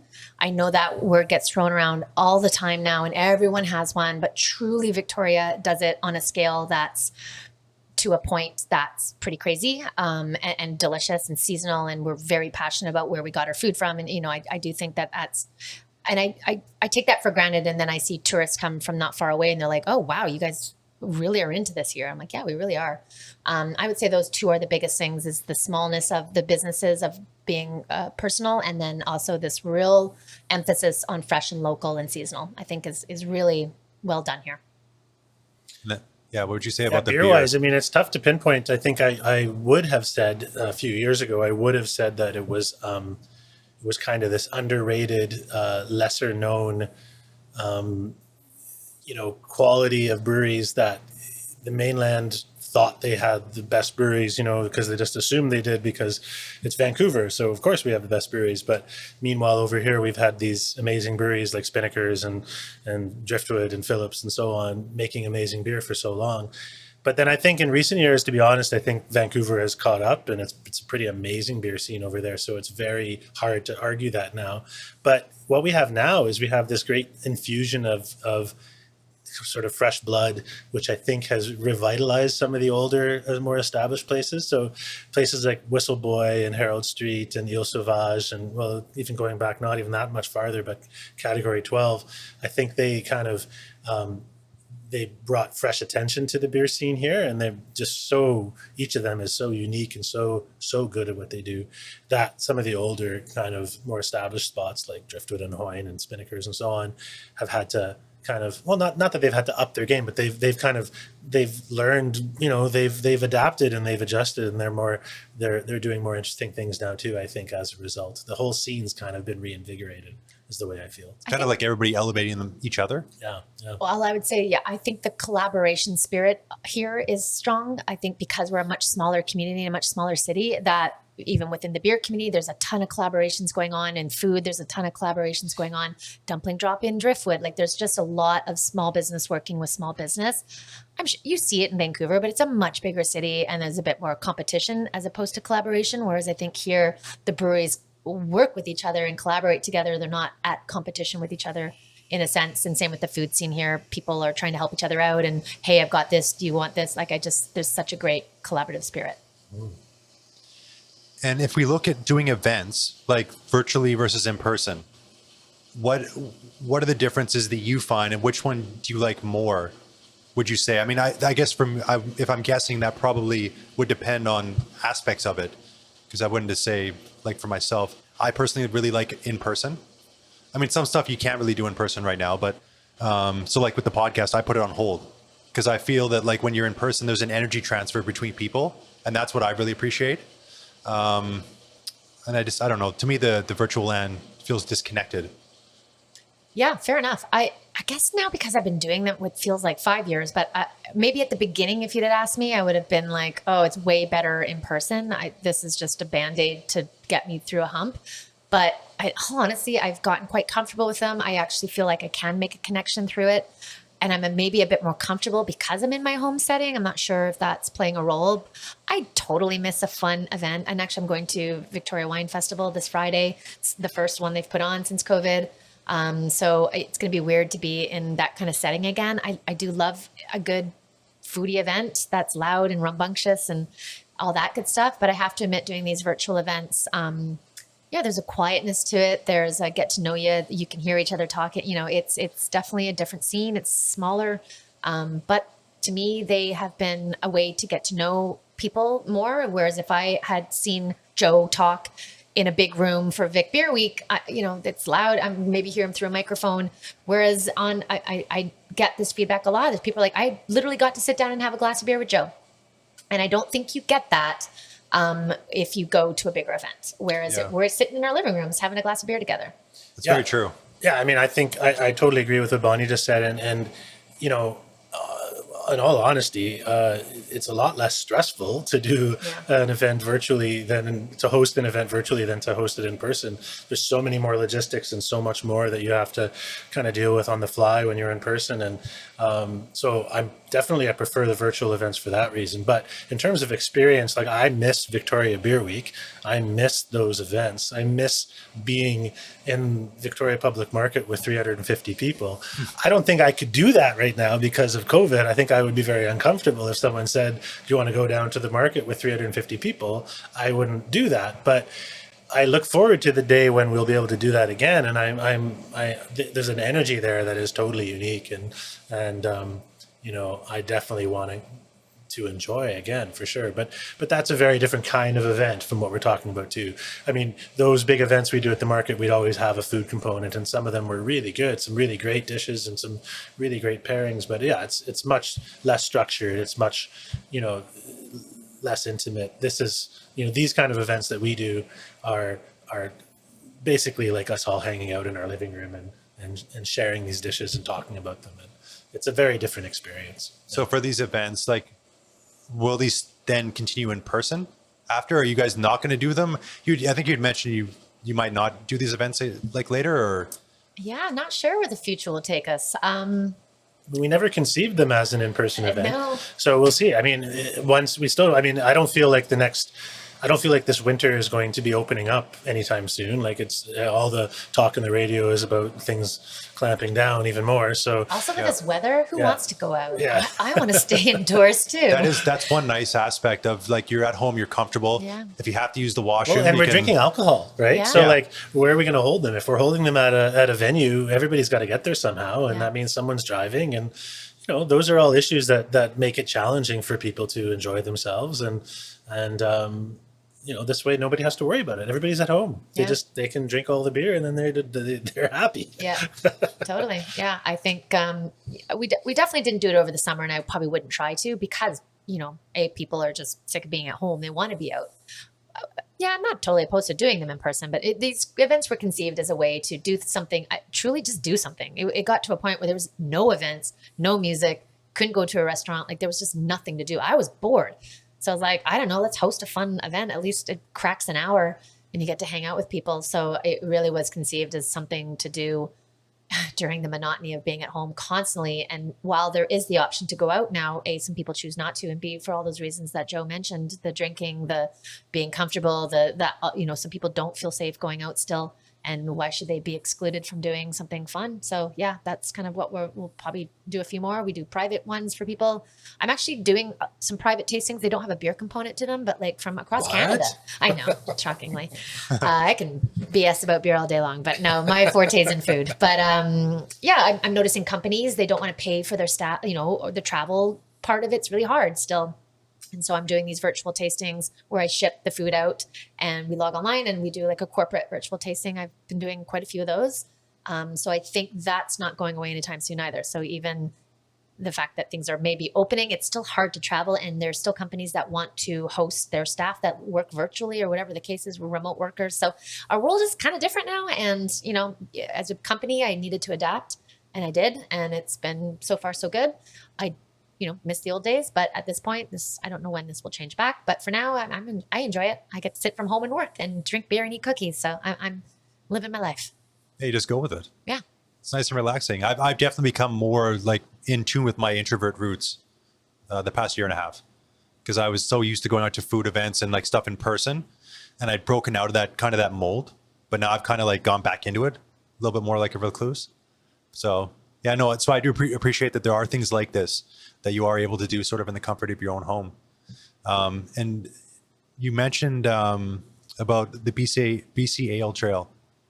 For anyone that isn't familiar with the BC Ale Trail, maybe just sort of let people know, because it's an online resource, right?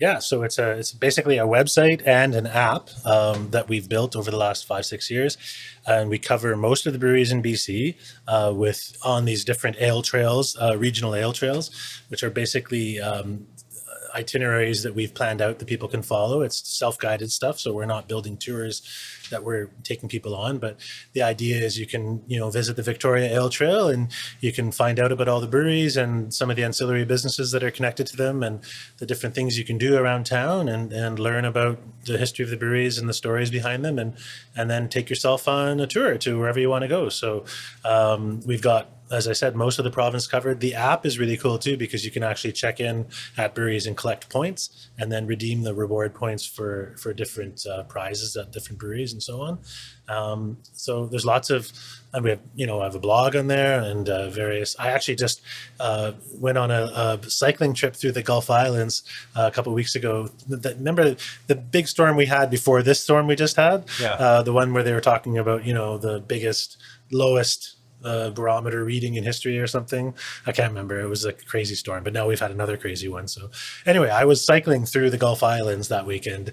It was an awesome experience. Got very wet, but had a great time visiting breweries and cideries and having a blast. And I'm writing a big story about that, a big long kind of photo essay blogs. We call it a road trip tasting note on our site.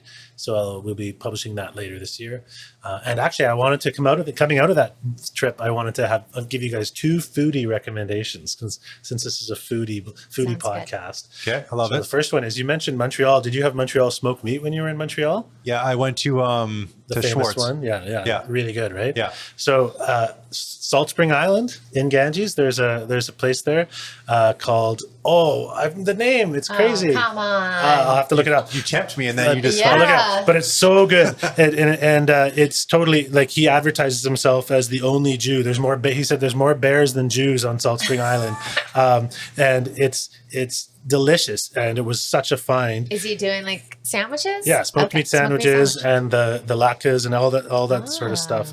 It's a funny name, so that's why I couldn't quite remember it. But I'm googling it. Buzzy's Luncheonette. So you know where the market is, and they have that one building with all the shops in it. It's kind of on the backside of that building. Is that new? No, it's been there for a few years, but I've never seen it. I know. It's excellent, and he makes smokes his own meat there. And he said his one of his lines was, his latkes are seasoned with his wife's tears of disdain, or something like that. He was very, very funny. He was very much the prototypical Montreal Jew type character. I appreciate these tips, because I highly recommend that one. I feel like I knew all of Salt Spring, and I obviously don't. Yeah. So that's my Salt Spring tip. But then my other tip is, Main Island has an amazing restaurant that is like a destination restaurant. You guys should go to Main Island just to go to this restaurant. It's called Das Nest. It's a German chef who was over in Vancouver, and he and his fiance had a holiday on Main Island last year and struck up a friendship with the folks at Main Island Brewing, Michael and Annette, who are a wonderful couple and great people all around. And basically, by the end of that evening of visiting at the brewery, they had pretty much already decided that Jan and Randy, the young couple, the chef and his fiance, were going to buy a restaurant that had closed on Main Island and take it over, and they did. And we were there. My friend and I were there for their full chef's tasting 5-course meal with. He works totally with local ingredients. He's like, what do you call it? Hoof to nose to tail to all that stuff. Every part of the pig, every part of the animal, everything. Lots of vegetarian stuff too. Everything locally grown and foraged. And we had a rack of lamb from Saturna Island, and oh my God, it was just a meal I'll remember for a long, long time. And so I highly recommend it go to Main Island for a weekend and go to the brewery, have a great time there, and then go have dinner at Dust Nest. You won't be disappointed. All right. This has to happen. I find that for the food experiences for myself that sort of stand out, like my top 3, all of them, part of it is I've been on a trip somewhere, and it's somewhere that's not at home. Yeah. Where the something about the actual atmosphere or being somewhere else, it does something to the experience, I think. Mm-hmm. So if my favorite meal ever was in Paris. I can remember it almost completely perfectly right now from 10 years ago, 11 years ago. So I have one in Seattle, one in Japan, and then I think one here would be my top 3. So nice. That sounds like a podcast. I know. Right there. I would love Like to an do a episode top right there. your meal experiences. Oh, well, what are your top meal experiences? So man. you said Paris. Yeah, it was my friends. I had some friends who were writers who were living in Paris for 3 or 4 months, and this is at the tail end of my trip to Oktoberfest in 2011, and I booked a visit with them, and they were actually in a suburb of Paris. I think it's called Vincennes, And they took me out to this local restaurant there. I know I said it's memorable, but I can't remember the name off the top of my head of the restaurant. But I remember having osobuco there, and it was just unbelievably good. What is that? That's I thought you would know. It's I don't like know. It's like the beef shank with the marrow and the bone in the middle, and you have it on a bed of like, I think it was rice or something like that. It might have been something else, but it was just the wine and that and exquisite. Friends, and it was exquisite. I role play as a footy. I know nothing. I actually made my own osobuco and it was pretty good. So Awesome. Yes. Oh gosh. I'll at least name two. My first one is when I first started really getting into food, and a friend of mine was a chef, and he had gotten in Vancouver. I was living in Vancouver at the time, and it was a lovely place. And anyway, we went there, and it was a small restaurant, and they said, the chef's going to cook for you if that's okay. We're like, great. Not, knowing he probably would, but at the same time, thinking we would just order a few dishes from the menu. Maybe he'd recommend one. But anyways, it was me and a friend of mine, and we did 15 pairings. It lasted for hours. They paired a wine with every course. wow. Dishes I'd never had, it was just incredible. And we just weren't expecting it. So like every time a new dish came out, it was just like, it was the first time I'd really had a fine dining experience, I guess. Maybe that's why it was so memorable, but also the food was incredible. But by the end of it, I was done.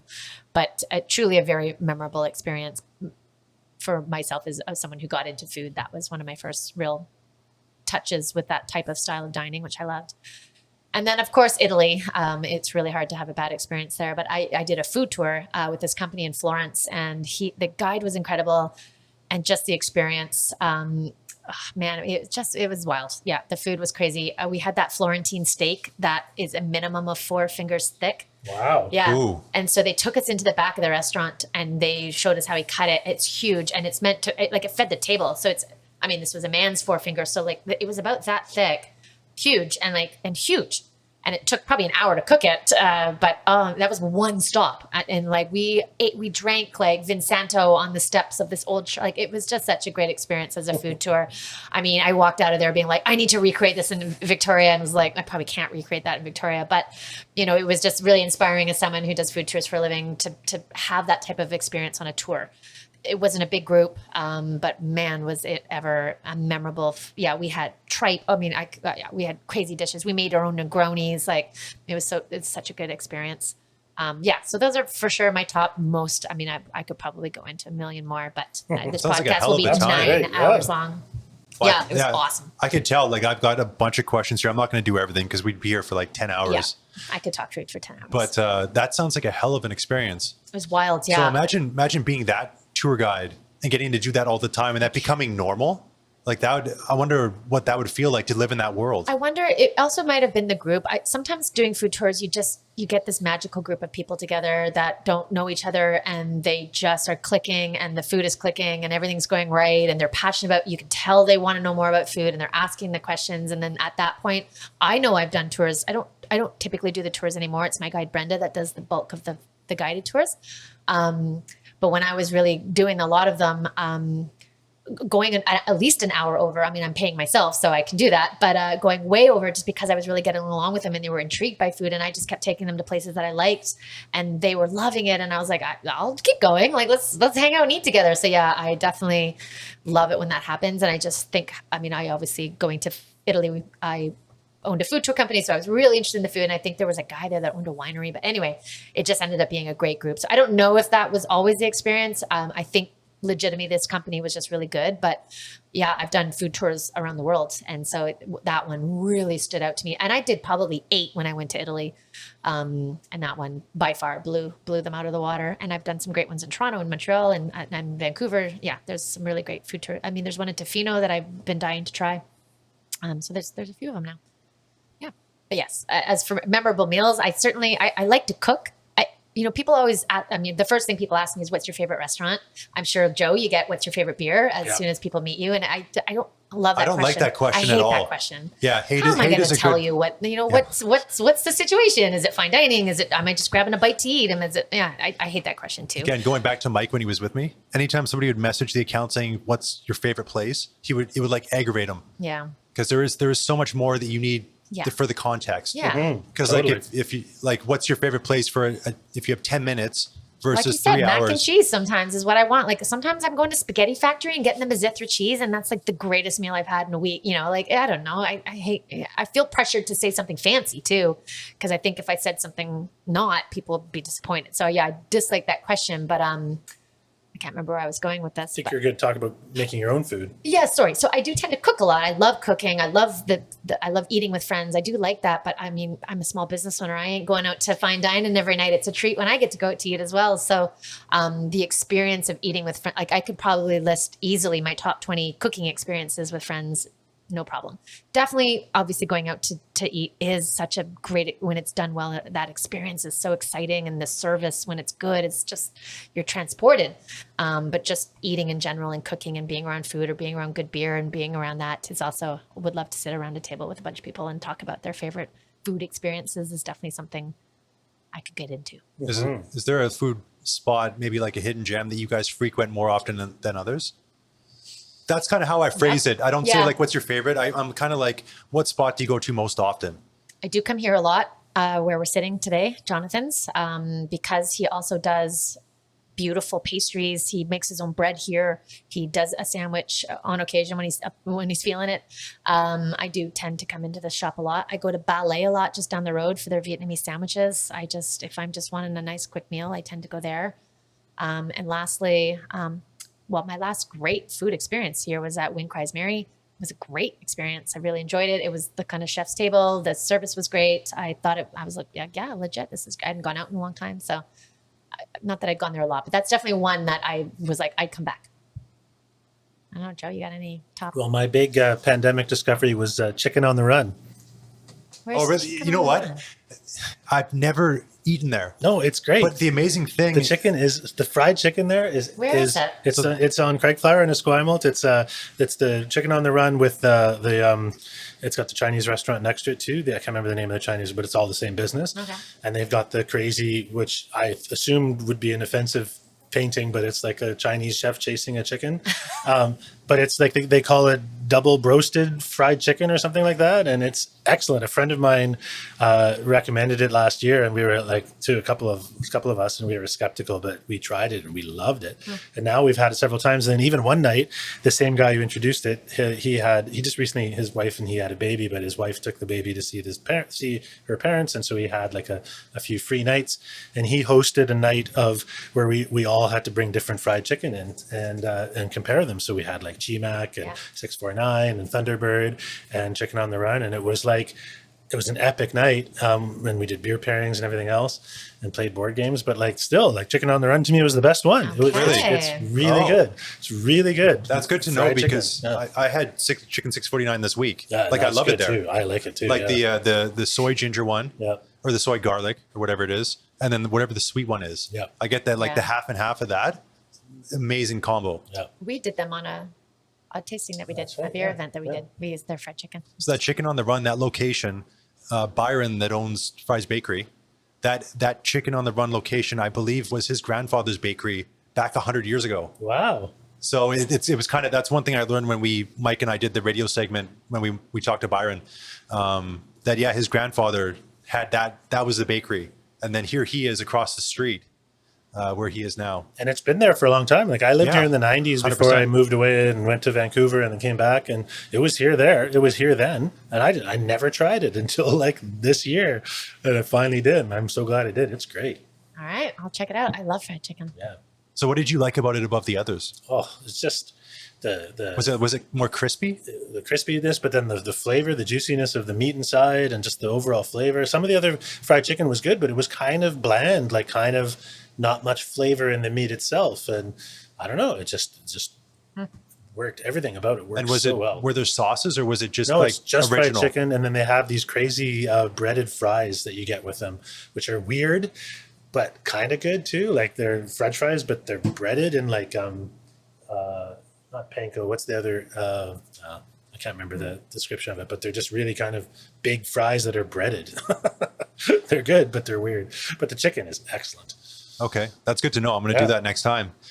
Do you guys have a favorite experience locally related to beer? Whatever that means to you, like an experience or something where you can go and have something, not necessarily the beer, maybe it's the atmosphere or. Yeah, I mean, I love going to Spinnaker's, the first place, the first brew pub in Canada dating back to 1984, but specifically to have the cask conditioned Mitchell's ESB, the original recipe, that John Mitchell made when they opened that place. They have it on cask, pulled. If you're not watching the video, I'm like a British bartender pulling a cask ale, and it's just excellent. And when I bring people there, and I had a brewer friend visiting here last month, and we met there, and I got there 5 minutes late, so he already had ordered a beer, and I ordered the cask beer, and he was like, "Oh, they do that here?" And I'm like, "Yeah, they do it here." And he was so jealous as I had this beer in front of him, right?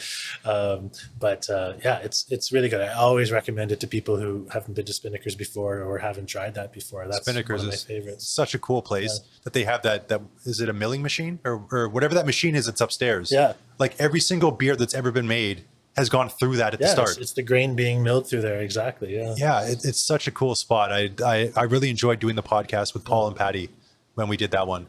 Yeah, and even though like I talk about it as if it's an old brewery with just about the history, they're also completely current. And as you know from your visit there, they're making all these amazing sour beers. They have their whole barrel conditioning program, in the warehouse. Yeah, have you been? Yeah, have you been in there? Yeah, I have. That room was super cool. And that's right next to Driftwood's new location, right? Like that's basically right where Driftwood is now. They took me to this other place. I didn't know what was around there. Yeah. Oh, they blindfolded you? Kind of. I just followed them and then tossed you in the back of the Spinnaker's van. Yeah, just secret location. You can't tell anybody. But that aging room. When I was there, I had the Frambois, whatever that beer is, and that's one of the best ones I think I've ever had. No, you said you like sour beers, and I mean that's like they're doing it the authentic Belgian souring way, which is aging it in barrels that are essentially inoculated with microorganisms that slowly sour the beer, and then blending those old like vintages. Basically, it's more like blending than it's more of a blending process than anything, and then the resulting beer is what you bottle up and serve. But it takes years to make those beers. What a cool place. I mean, just and the fact too that it, like when they started, it was illegal to brew beer and sell it in the same building. Yeah. Well, they had to get that law changed right before they opened. But they were prepared to flout the law if they had to. Yeah. Yeah. Victoria's very cool. All the stuff that just is that we just like could take for granted. Yeah. But then I also love sitting down at Whistle Boy in the bottom of Market Square. Again, you have the history of the building, but then you have this really fresh and new, young brewery with great vibe. Sitting down there is a great experience. I love riding my bike out to Category 12 and having a beer there because every new beer that comes out seems to be better than the last. I just got another email about another new IPA they're releasing, and it looks even better than the last one. So yeah, it's just a great, exciting scene.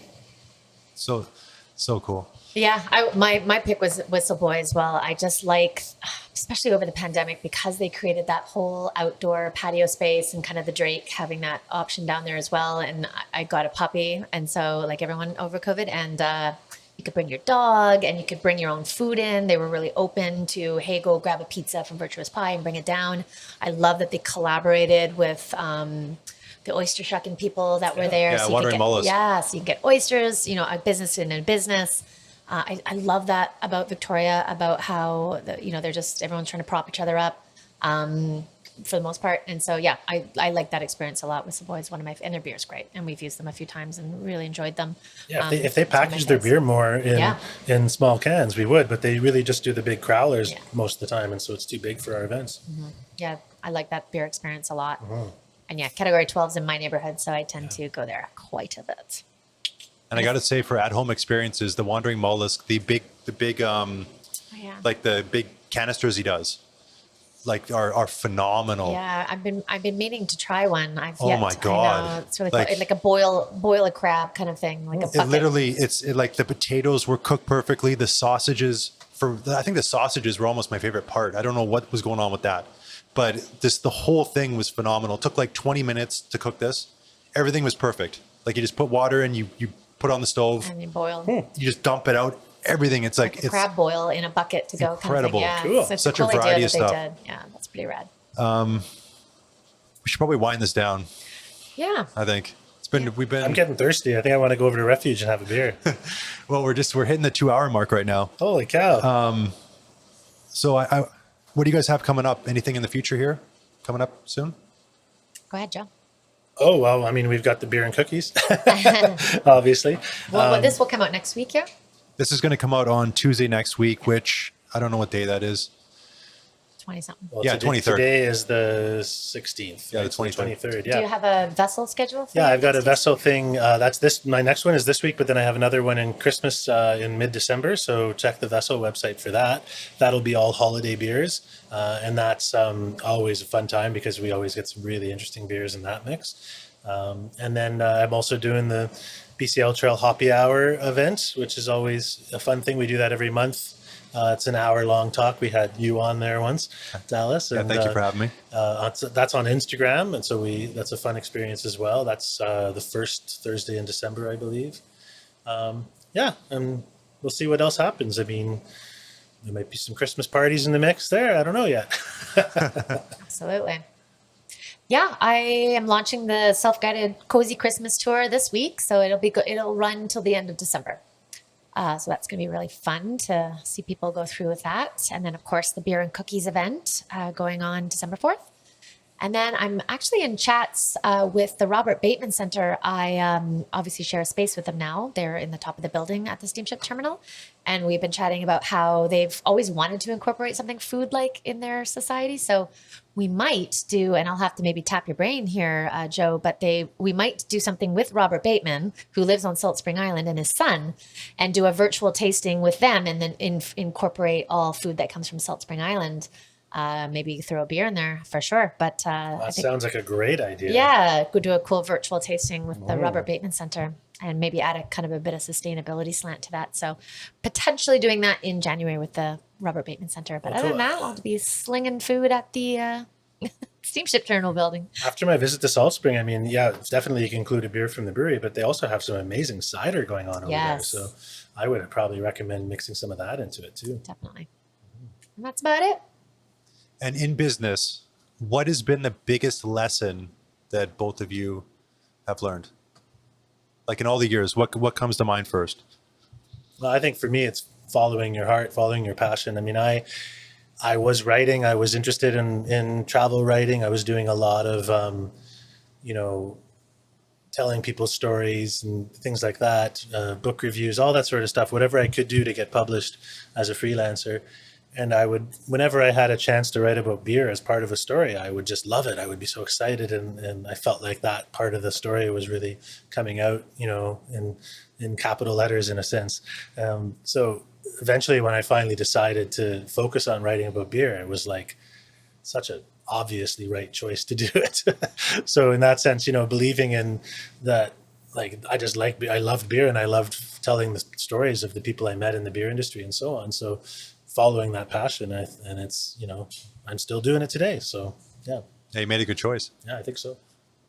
Yes, definitely that. For sure. I love food. I love talking about food. I love showing people food. And I've mentioned this a few times about collaboration, but someone told me once, like, collaboration is the new competition. And I thought that was so smart. As someone who owns a food tour company, I have to collaborate with restaurants. I'm not just doing this in a vacuum. So I work with over 30 restaurants in town, and I love reaching out to new restaurants that open or places that don't look like they have a massive following out the door. And I like going in and finding their story and saying, hey, do you want to work with me on something? Or reaching out to an art gallery and saying, hey, I have this crazy idea to combine food with art. What do you think? And I really like collaborating with people and that aspect of it. And also I've noticed, I honestly, like punching above my weight. Like I tend to be like, I don't know, they'd never want to do something with me. And then asking and then finding out that they're like, yeah, that sounds really cool. I'm like, oh, wow.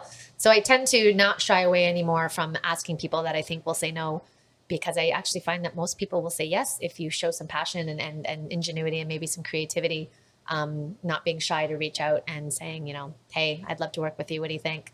And sometimes they say yes, and which is great. And you got nothing to lose, right? Yeah. I mean, yeah, all right, that's They can cool. say no. Okay, you move on. Yeah, you're not any worse off. Yeah, exactly. If you miss all the shots that you don't take. So I have been lucky to work with some great people and reach out to even restaurants. I'm like, oh, they're too busy. They will have absolutely zero interest in having my little groups come around. And if I do reach out, they're like, yeah, that sounds awesome. We'd love to be a part of that. I'm like, oh, cool.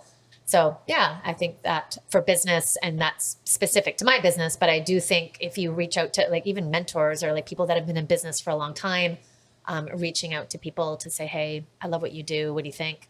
I've realized that the more you reach out, the more, you can make some connections. I love it.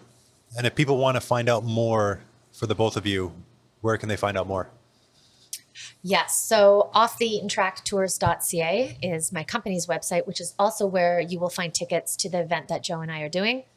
So if you go onto the website, go into guided tours, you'll see a section that says virtual events. So you can easily find a ticket that way.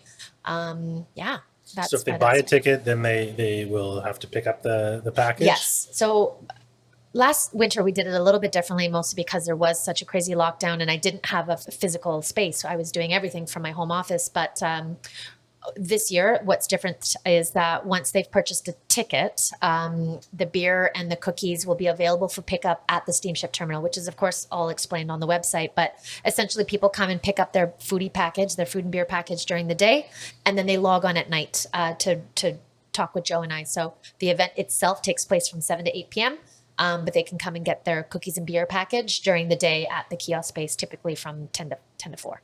But yeah, that's how you can find that event in my website. That's the best way to track me down.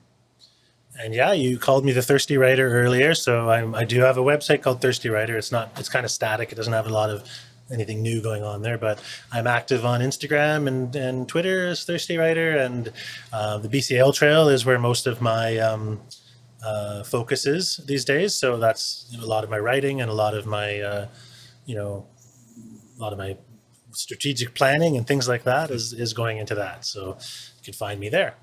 Awesome. Thank you so much for the time tonight. I really appreciate it. Getting me out of my place and like doing one of these things again. So thank you very much, guys. Thanks for having us, Yeah, Dallas. thank you. It was a great time. Thanks for eating cookies and Cheers. drinking beer. Yeah. And thanks for helping us with that beer pick. So the ginger on ginger is a go. Thank you. And if you're looking for any more of what I'm doing, you can go to VicFoodGuys.ca or search for VicFoodGuys on Instagram, and you're going to find some more stuff there. I should hopefully have some more episodes coming up soon. I just got to get off my ass and do them. So I'll talk to you all soon.